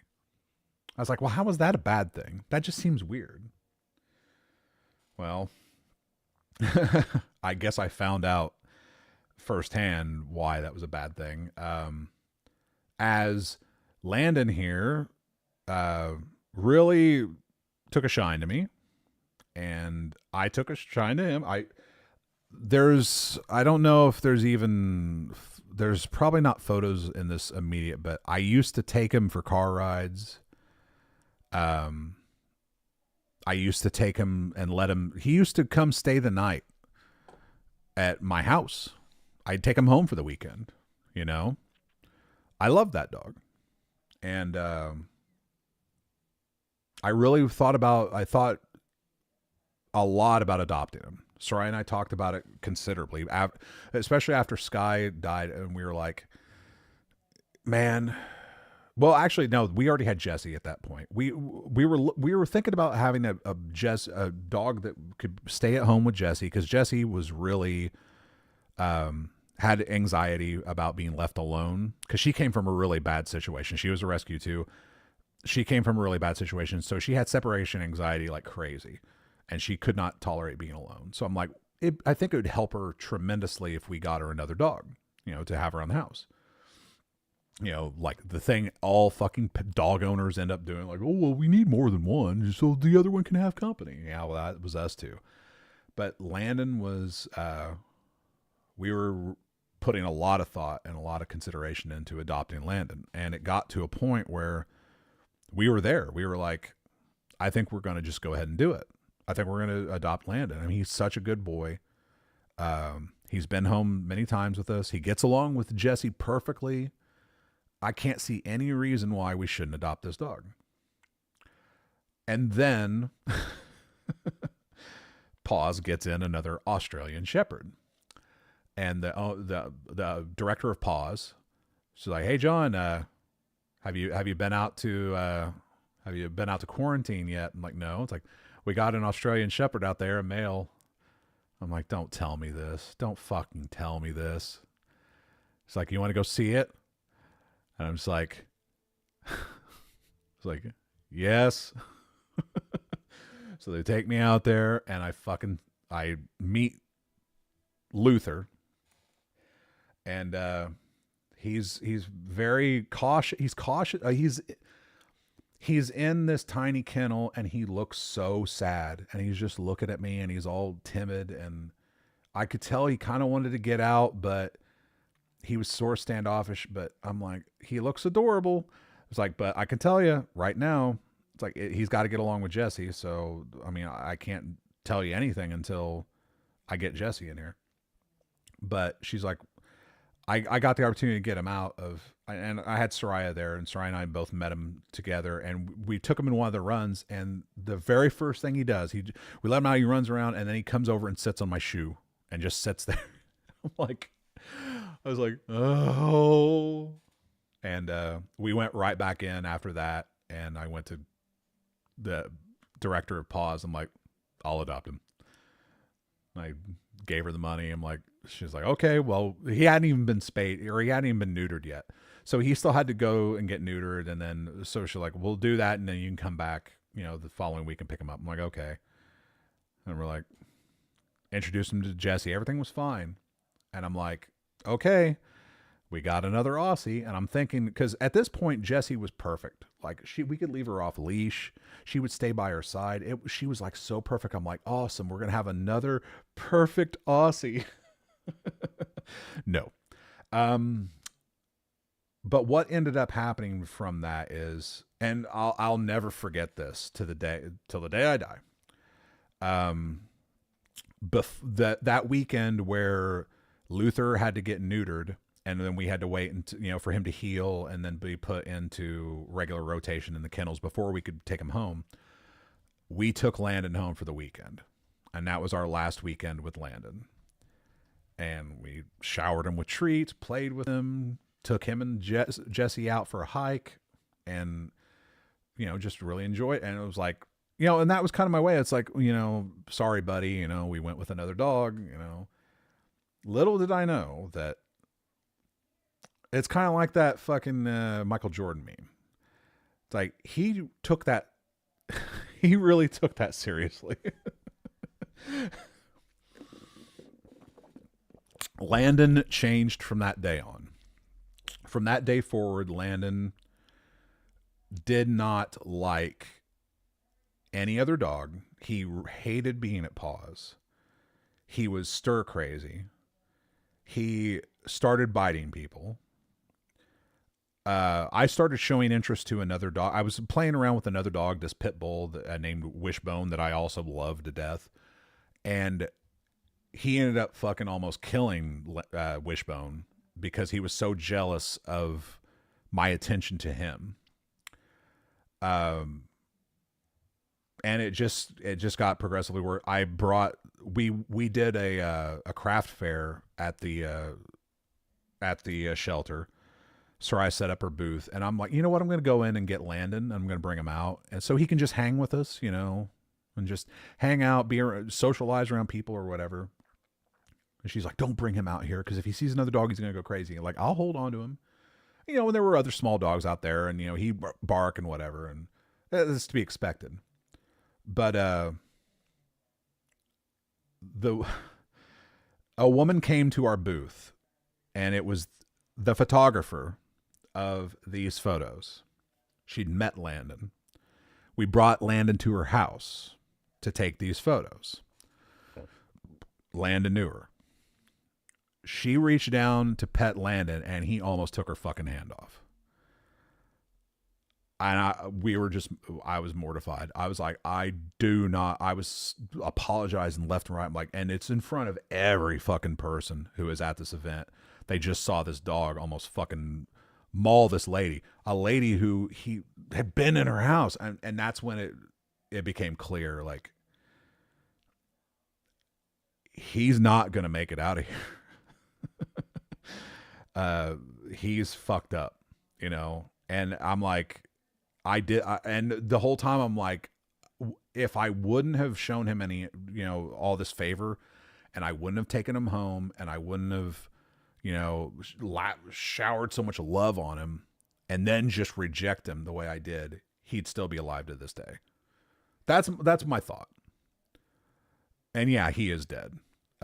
He ended up biting one of the volunteers there, one of the student volunteers, and that was like, and there's a state law that a dog is reported for biting a human like 3 times or whatever, they have to be put down. And I'll never forget it. I came in, and I was there with Kathy, and I'm like, "Where's Landon?" She's like, "Oh, we had to take him out, and and he's over in quarantine or whatever." Like, okay, well, I miss him, but he'll be back. A week passes, and Landon's nowhere to be found, and I'm like, I went back to Kathy. I'm like, it's been a while. Where's Landon? She's like, yeah, we had to put him down. I'm like, why? She's like, and then she explained why. I'm like, why didn't anyone tell me? She's like, well, it's just one of those things, it just had to. I'm like, I know, but I really feel like I could have done something. I could have done something, but there was nothing I could do. There really wasn't anything I can do. And it wasn't until a little later that I found out exactly how right I was. But I would have tried to bring him home. That was my initial thought. Like, you know, do not put this dog down. I'll foster him. I'll take him in. I will do something. Like, just give the fucking dog a chance.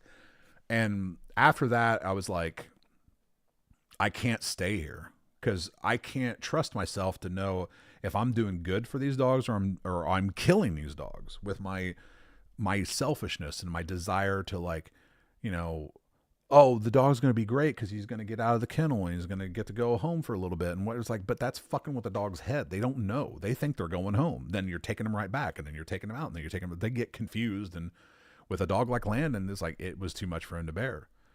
And it just broke him. I literally watched that dog break, and I just couldn't get over it. I mean, he wasn't the reason I left. He was the penultimate reason. Because I understand, I get it. Like, these things kind of happen. You can't predict when it's going to happen. Landon was a good boy. He deserved better. I couldn't give it to him. Nobody else could. And sometimes that's the situation that you have to deal with when you're working in a shelter. You have to accept that some dogs are just too difficult to manage, and they're probably not going to find a home. I could live with that, but it was another dog that finally did it. And I couldn't go back after that. I literally couldn't go back. It was a dog named, wait a minute. I don't think I have any pictures of him.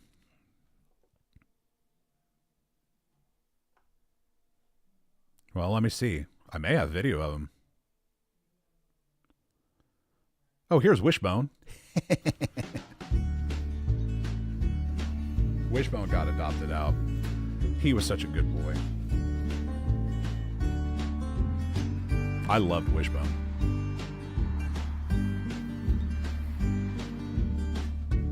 As far as I know, he's still alive and still doing good. He used to make snow angels all the time. He was such a good boy. Whoop.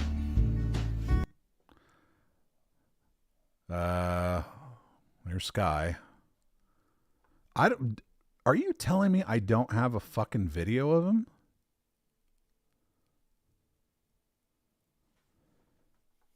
Oh. I guess I don't. Interesting. The Aussies? You want to see the Aussies? Okay. God, do I have any? Well, that's Luther, and that's Jesse.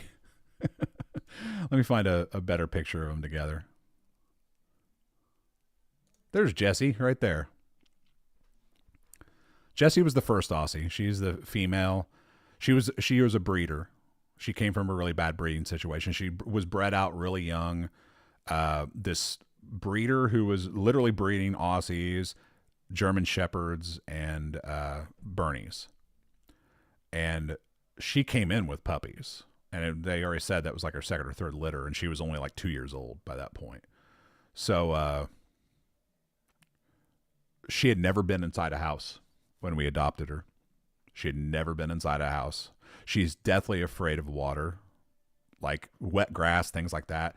I don't know what sort of abuse she had to suffer, but I know it took a long fucking time for her to come out of her shell and to stop being as timid.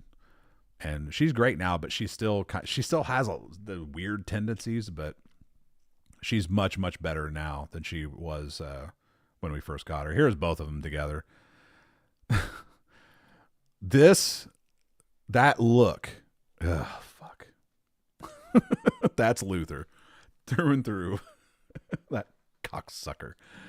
I'm trying to find... See, the reason why this is like standard fare. Jessie loves to hold my hand.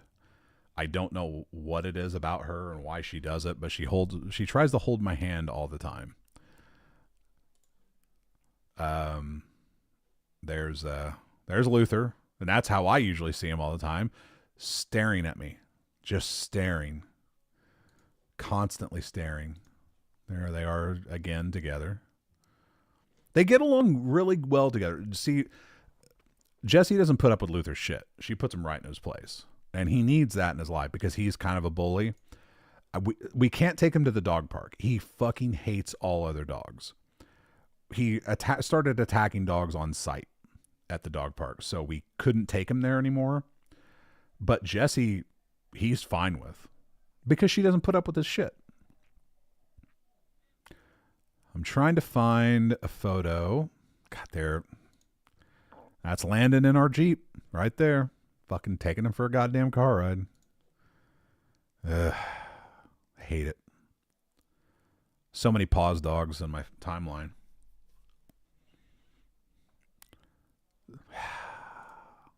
Does anyone remember this dog? By any chance? I know it's been a long time ago, but does anyone remember me talking about this dog? Because this is the third dog we ever owned. His name was Goliath, and he was a min pin. Our first dog was a Yorkie named Monty, and then we had 2 min pins named Xander and Goliath. This was Goliath. He was the last of the first 3 dogs. Monty died of old age. Xander, we had to put him down because the diabetes and his heart was failing him, and it just got really bad toward the end. Goliath here was pretty much, his hips were like constantly shot. He was almost pretty much fully blind and fully deaf, but he still kicked it. You know, he was still kicking it. He was like, you know, he liked to be held. He wasn't sad all the time, but you may notice he's got a tube coming out of his neck in this shot. That's because of Luther. Luther attacked him one day because, well, he's blind. He's deaf. He doesn't know. He's just bopping around the house. But he got too close to Luther's food bowl. And Luther doesn't like other dogs being around his food bowl, so he bit him pretty hard, crushed his jaw, punctured his neck. It wasn't a good show. And at that point, I was like, oh, this isn't going to stand. There's no fucking way this is going to stand. Like, I'm not going to have a dog in our house that's going to kill, kill Goliath. You know, fuck that. So I told Soraya, I'm like, listen, like, Goliath's fine. We're patching him up. It's okay. It's like, but I'm telling you right now, if fucking Luther ever kills Goliath, he's either going back to pause or I'm going to take him out in the woods. I'm going to fucking kill him myself. It's like, I'm not having a fucking dog I'm not having him in the house after he kills Goliath. Well, fast forward a year and of course he fucking kills Goliath. Same situation. It just fucking, food bowl. Goliath, he wasn't even near it. Luther wasn't even near the fucking food bowl. Goliath walks in, blind, deaf, doesn't know. He can't respond to growling, Luther's growling, because he doesn't know he's growling because he can't hear it. He doesn't even know he's near the food bowl because he can't see it. Just wanders right in, and fucking Luther, and I hear it from the other room. And I'm like, Luther. And then next thing it's, rah, rah, rah. And I jump up and I run in there, and there's fucking Goliath on his fucking back, blood splurting out of his fucking neck. I'm like, son of a bitch. And he basically popped his eye, crushed his skull, punctured his jugular or whatever artery in his neck. And that was it. I held him in my arms while he bled to death, basically, and choked on his own blood. And the whole time I'm fucking standing there holding my dog as he's dying. I'm ready to fucking murder Luther. I'm like, well, I need to get him to the vet. So I take him to the vet, and he's already dead. You know, he's already dead in the car going to the vet, and I know it. So I get in there, and, you know, they tell me, it was like, I think he passed. Like, I kind of figured as much. But man, when I get home, I'm getting the gun out. I'm loading the gun. And I'm like, and I called Soraya. I told her what happened. I'm like, he's going out in the country, and he's coming, and I'm coming back without him, and he's going to stay out there with a bullet in his head. It's like, and that's just the fucking way it's going to be. And she's just bawling her eyes out. No, please, no. I'm like, okay, fine. But he's going back to pause. Well, let's just say I'm a weak person, because she could not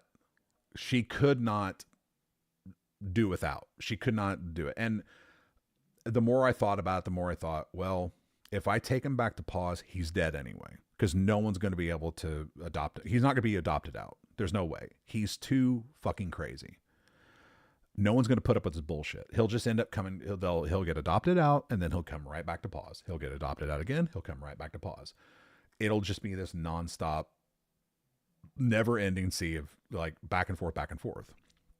So I'm like, I know what his future it would be far more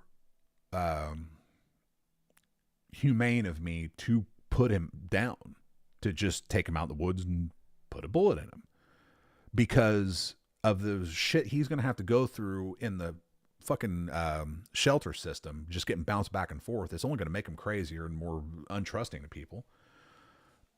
That's no kind of life. So I'm like, but Soraya would not have it. She would not have it. So I'm like, okay. So basically, we're going to have to keep Luther, because if not, he's dead. He's a dead dog. And we're just going to have to be like, well, okay. And part of it was like, okay, Goliath was old, very, very old, very old. Probably you could argue he was past his prime. And I think this is the thing that ultimately makes me feel like at the end of the day, this is why I ended up not putting Luther down or killing Luther or getting rid of Luther, is because Goliath only had probably a few months left in him anyway. Now, is that the way I wanted him to go? No. Should we have just taken him in and had him euthanized? Probably. But we didn't. And this happened. But the one thing I did learn through all of this is that Luther cannot be trusted around any other dog, which is why I can't adopt, foster, or do anything with any other dog, because Luther will absolutely kill that fucking dog. So I've taken it upon myself to spend the rest of Luther's life protecting him and taking care of him, because I know no one else will, and he's my cross to bear pretty much. And believe you me, he loves me. He follows me around from room to room. He is always super excited. He doesn't pay attention to hardly anyone else but me. He's so universally locked into me. And I don't know. He's my cross to bear. My cross to bear, absolutely. But it is what it is. Luther saved you $900 from having a vet put Goliath down. $900? Boy, shit must be expensive in Ohio. Soraya used to work at a vet, so we got that shit done for free. We had to pay for the cremation, but we always got our dogs put down for free. They never charged us shit for putting them down. You're just feeling guilty because of the other dog you let go back to adopt Luther. Well, I don't know, maybe. I don't know. I'm not going to lie and say I don't love Luther. I do love Luther. I look in his eyes and I see that big dumb expression, and I love him. But I also loved Goliath.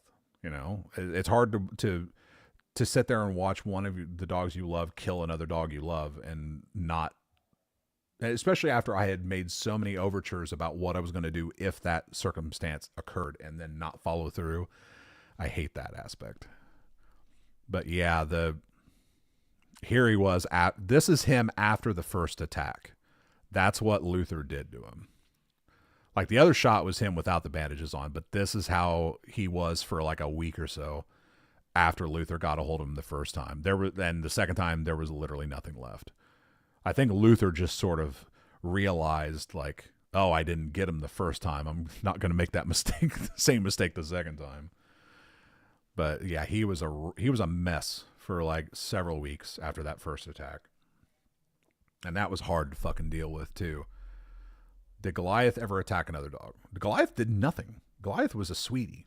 The only thing Goliath ever did was, unless you're talking about Luther, this is Goliath. The small black dog is Goliath. Luther's the Aussie that killed Goliath. And if you're wondering if Luther attacked other dogs, yes. Every dog we took was at the dog park that we took him to, he would attack. The last time I took him to the dog park, I literally opened the gate. There was a husky on the other side. He came in, the husky smelled him, and he jumped right on him and started biting his neck. Just immediately. And I just grabbed him up, pulled him off, threw the leash on him, and took him home, and he's never been back to the dog park. Because it's like, I don't know what it is about Luther and other dogs, but he fucking wants to kill him on sight. So,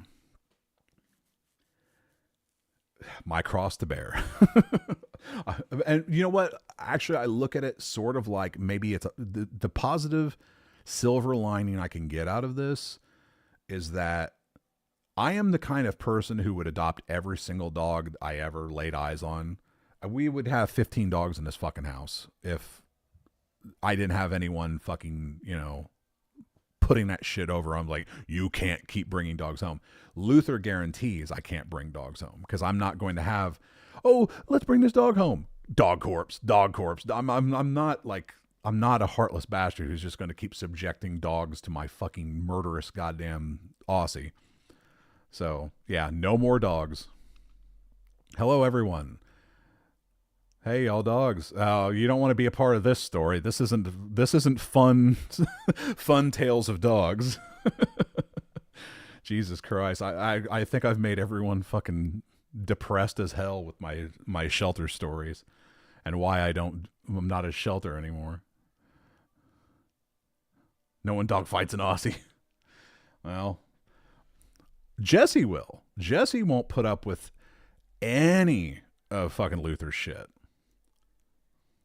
I don't know other people. Okay. And welcome, modern Sisyphus. Sisyphus. What am I fucking talking about? God, fucking. I haven't looked at these photos in a while. That poor Goliath. He had a rough last couple years, let me tell you. I miss him.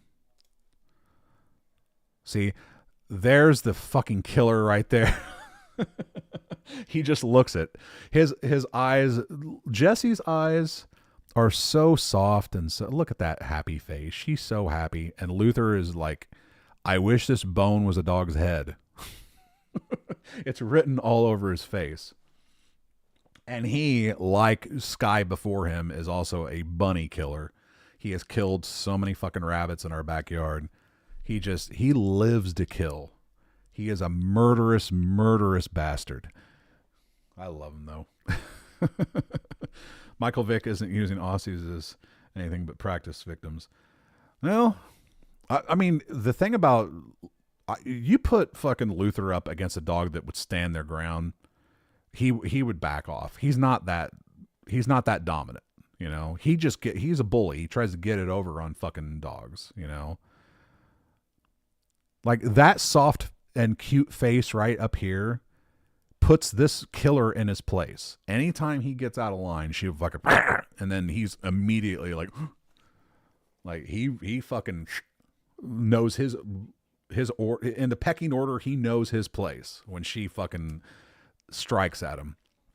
But any other dog, man, he'll go straight to the fucking mat.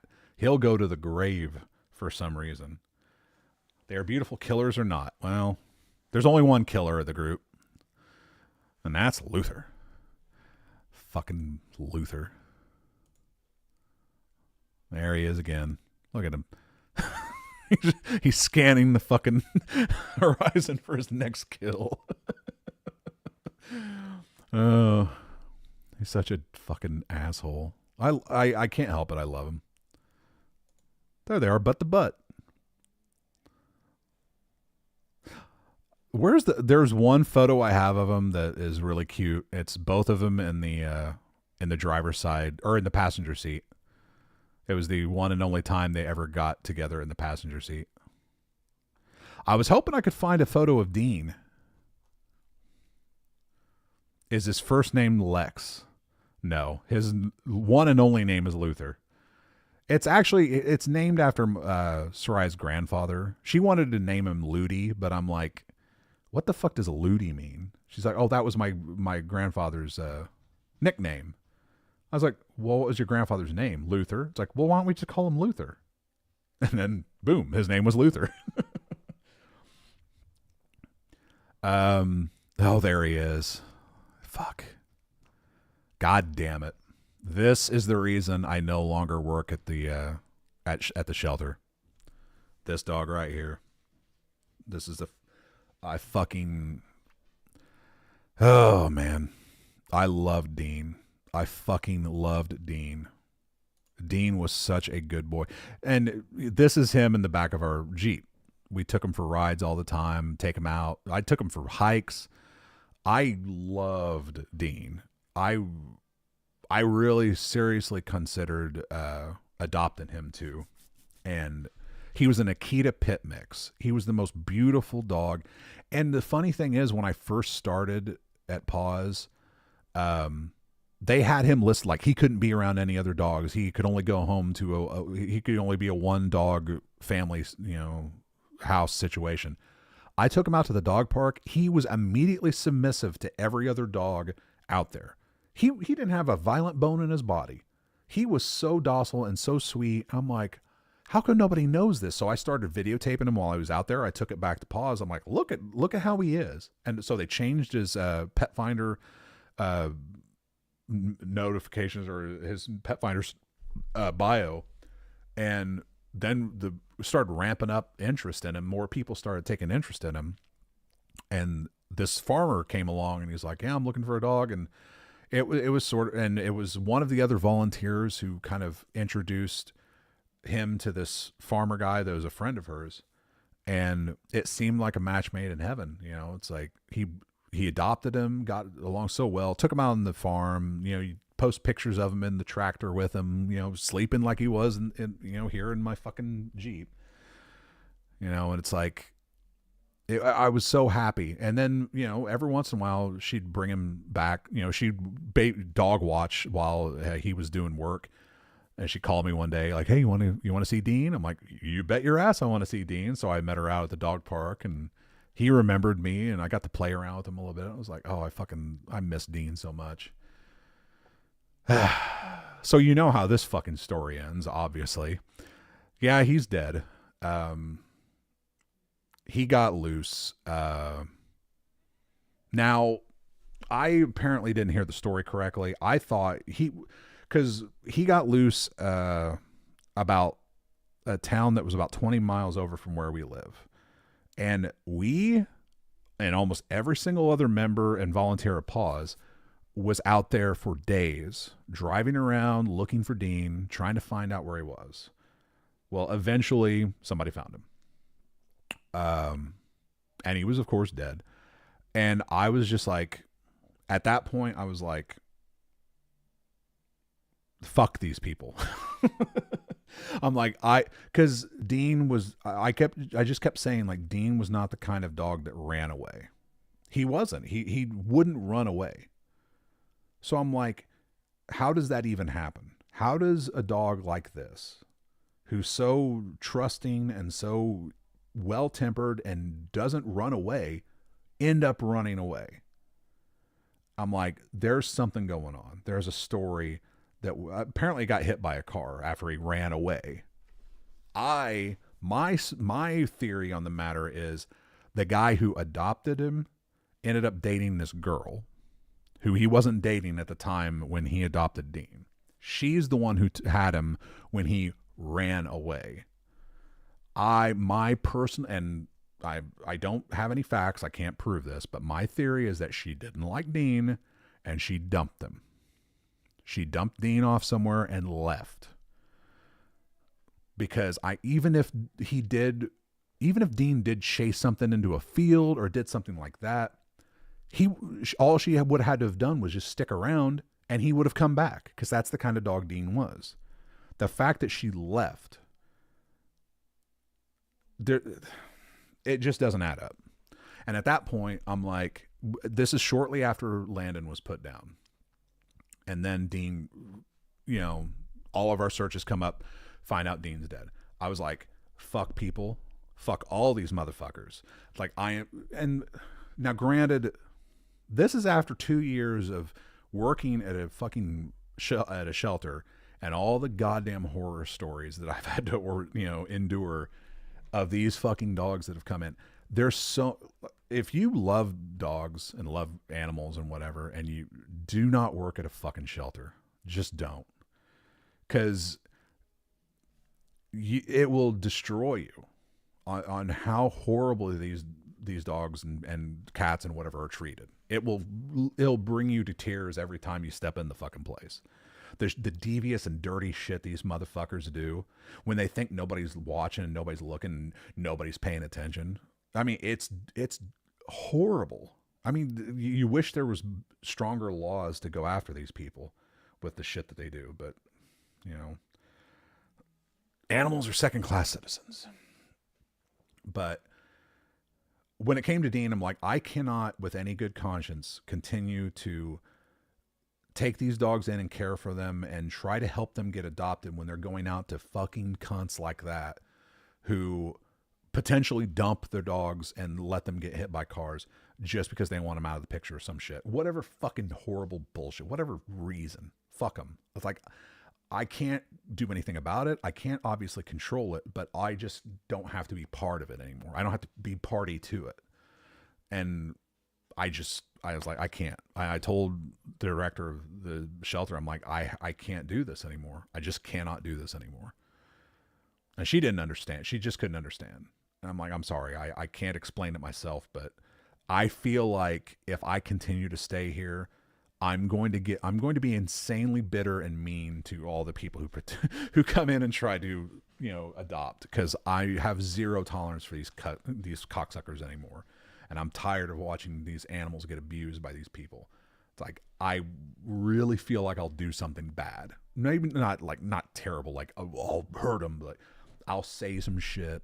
I'll post things online that or wouldn't make the shelter look good. Like, I would do stuff that would eventually cause them to get rid of me anyway, because my filter was gone. I was done. I was done putting up with these fucking idiots bullshit. Not the shelter, the people who wanted to who basically treat shelters like they're fucking pet stores. And yeah, I'm not, I guess you could say I'm not cut out for that line of work. I wear my heart on my sleeve, especially when it comes to animals. And I'm like, they don't deserve to be mistreated like that. I like animals, but fuck's sakes, at the end of the day, they aren't people. They're not people. I get that. But to me, they're better than people because they're innocent. They can't vouch for themselves. They can't, I mean, they're in a world full of conscious people who can control themselves and control their behaviors and should elevate themselves above being cruel to lesser animals. But, they don't. And dogs and cats are the sad, silent victims of that sort of a nonstop abuse. And like I said, like I do in all things in my life, instead of like dealing with it or trying to figure out a way beyond it and continue to offer help, I just ran from it because I didn't want to deal with it myself. And it's better for me in that regard. The world keeps spinning. The shelter's still open. I'm going tomorrow to help in an adoption event for for the Morgan County Animal Control. It's not like I've given up hope on the concept of doing it. It's just when you're inundated in it as much as I was for those 2 years, it's like, and when I make those mistakes that are potentially killing fucking dogs because I just don't understand what it is I'm doing when I'm showing compassion to a dog that I should really just be sort of like, I should be like a fucking prison guard. You know, I should be treating these animals like I tend to them, I clean up their kennels, I feed them, I give them water, clean, you know, do all that. And then that's it. That's the end of my involvement. I shouldn't be trying to like, you know, oh, let's shower special attention on this dog and confuse them and make them think that I'm taking them home. That way, when I don't, they get fucking turned violent and brutal and then they have to be put down. I mean, I can't be in that environment. It's bad for me to be in that environment. And that's why I removed myself from it. At least that's what I tell myself. I had that happen recently. I had to pay hundreds to get my own animal back. Oh my God. I can only imagine. I'll tell you right now, I've shit talked Luther.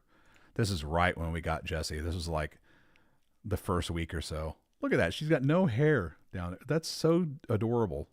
Now she's got like a full fucking, like, see this crazy mane and all that hair. Yeah, she didn't have that when we first got her. She was like this. So sweet. Such a sweetie. There's Sky.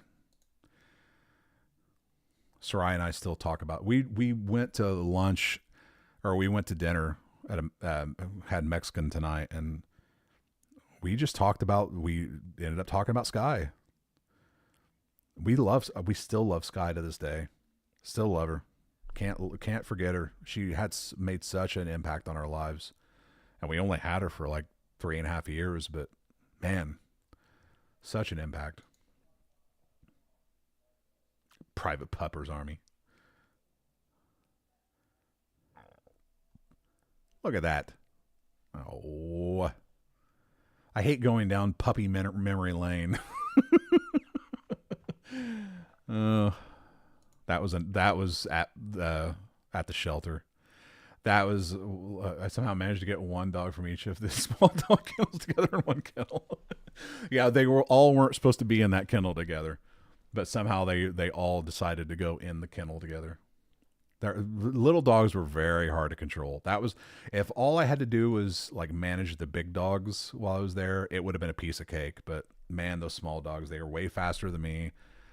And I always had to bend over, so my back was always fucking hurting dealing with those small little dogs. And they were little fucking yippy, bitey motherfuckers. Holy shit. I swear to God, there wasn't a night that I went in that place where I had to deal with the small dogs where I didn't get bit. They hated my guts. I don't know why. Ugh, there's fucking Landon. This is me taking Landon out on a goddamn hike. That's how much I love that fucking dog. God damn it. Mexican from where? Me and the old lady still talk about how our old dog was perfect and we can't get it. Another. Mexican from where? Oh, the Mexican restaurant. We have, I swear to God, where I'm from has the best. Well, we have a slew of illegal immigrants, you know, who've filtered their way into our communities over the past 30 years. So we have access to the greatest Mexican restaurants ever to grace the planet. And I know this because I've been all around the country trying different Mexican restaurants. Nothing compares to the Mexican restaurants here. They are the best. One in particular. Ugh. Look at that face. God, I love Wishbone. I wish I could find out where Wishbone is and just like get with the owner and be like, hey, can I see Wishbone? He was a good boy. I loved him.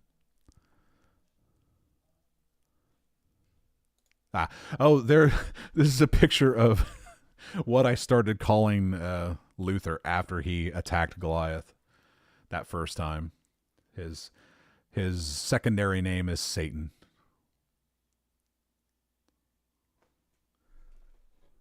We have Habaneros and El Vaquero.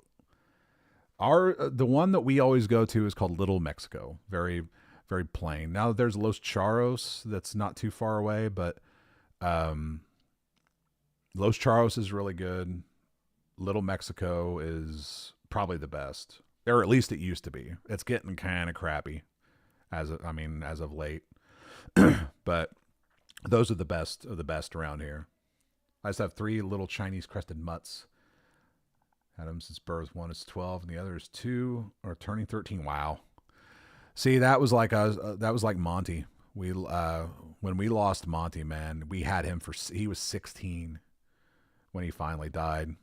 He was nothing but, he was like fucking skin over bones. We let it go way too fucking long. He was our first dog. Lasted a long fucking time. And I don't even think I have a photo of him, to be honest. I love taking pictures of Sky. I got more than enough pictures of Sky, but I don't know if I have any fucking pictures of Monty. God, I love taking pictures of Sky. Look at that. This is when I took her to the Little Grand Canyon. She loved it.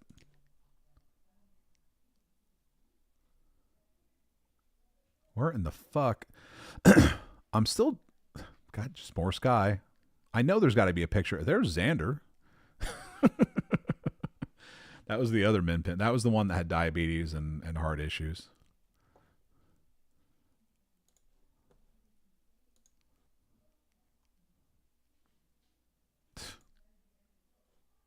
Fucking Sky, man. Now I'm just looking at pictures of my dogs. There's Monty. He didn't like to be photographed. Early on, when we first got him, he was really cute and he'd take good photos and videos. But the older he got, the more intolerant he became of it. But I would never recommend a Yorkie to anyone. They are dirty, dirty, dirty dogs. Dirty, filthy. They're cute and all, but man, they're filthy. It's like that dog breed in particular is like they know they're hypoallergenic apparently or something, but man, they just love to find shit and rub shit all over their fucking fur. I remember you having 2 little dogs after Sky passed, but I'm terrible with names. Yeah, that was Goliath and Monty. Goliath and Monty were the last, because Xander died before Sky. And then Sky got cancer. We had to put her down. And then Monty died. And then Goliath was killed by Satan. Now we just got the two Aussies. Although there was a dog in between. There's Xander and Goliath together. That was 2016. Wow. There's old Goliath under the covers. There was a dog in between that we fostered for literally a week. It was literally on its deathbed. It was so riddled with cancer. I mean, it had giant cysts all over its body. It was not a good thing. Not a good thing. But I don't think I have any photos of her. Her name was Elizabeth. And it was a sad situation. But we gave her one final, decent week, I guess, of her life. And then had to put her down. She was a Rottweiler, but not this. This was not Elizabeth. This was some other Rottweiler. God, that was our last night with Sky right there. I took that photo of Sarai and Sky. We put her down the very next morning. God. I do miss her. I do miss her. Still to this day, it's fucking crazy.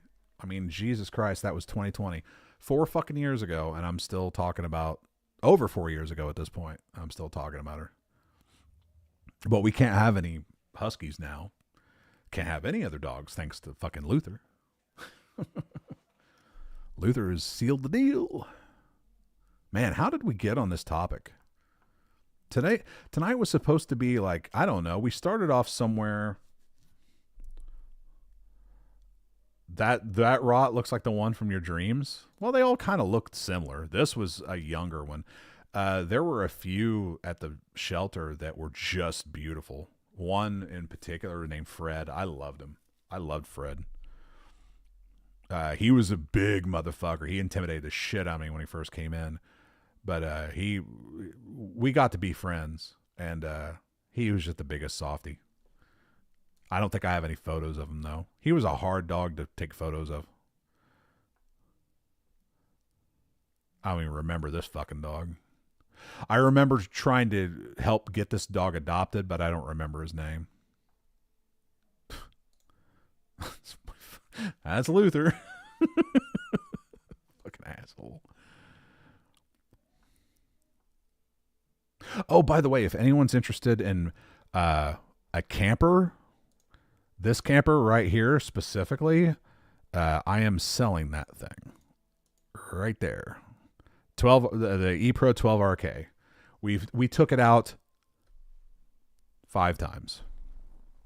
That's part of the reason why we are selling it, is because since 2022 we have only taken it out 5 times. So we just don't use it. We just don't want to. I don't know. We thought we would take out the camper and do a lot of stuff, but we ended up not doing it. So I have to sell the motherfucker.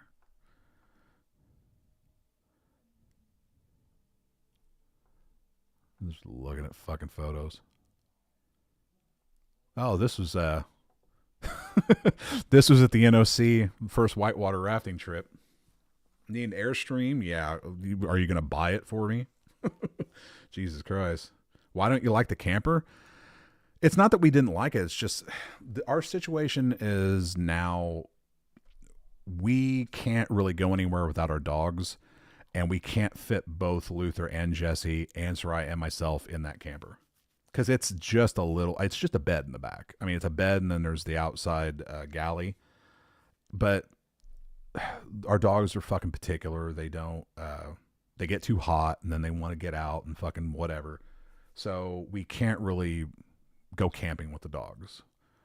And that really is the straw that broke the camel's back as far as the camper goes. It's like, we're not getting any use out of it because we can't take it out without the goddamn dogs, and the dogs can't sleep in there with us. So it's sort of like a stalemate situation.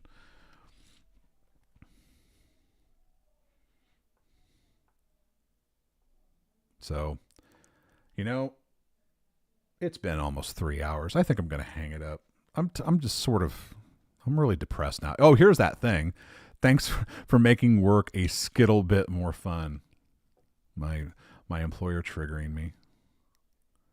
It's terrifying. Oh, we also have hummingbirds in our backyard. I took a bunch of photos of them one day. And that's a C-130. I was going crazy. I ever since I got my kayak, I was going out and fucking photographing wildlife. I got some pretty decent shots.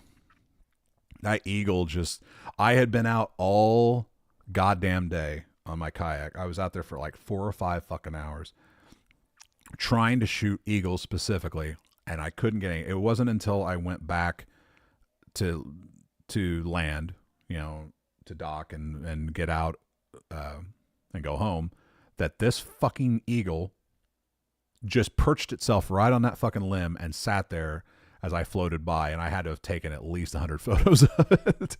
I was like, after all this fucking time, that motherfucker lands right there and just lets me shoot the shit out of it. I was like, thank God. All fucking day waited for that. But I got some pretty good ones of squirrels and ducks, herons. Did that for a little bit. But now it's too cold.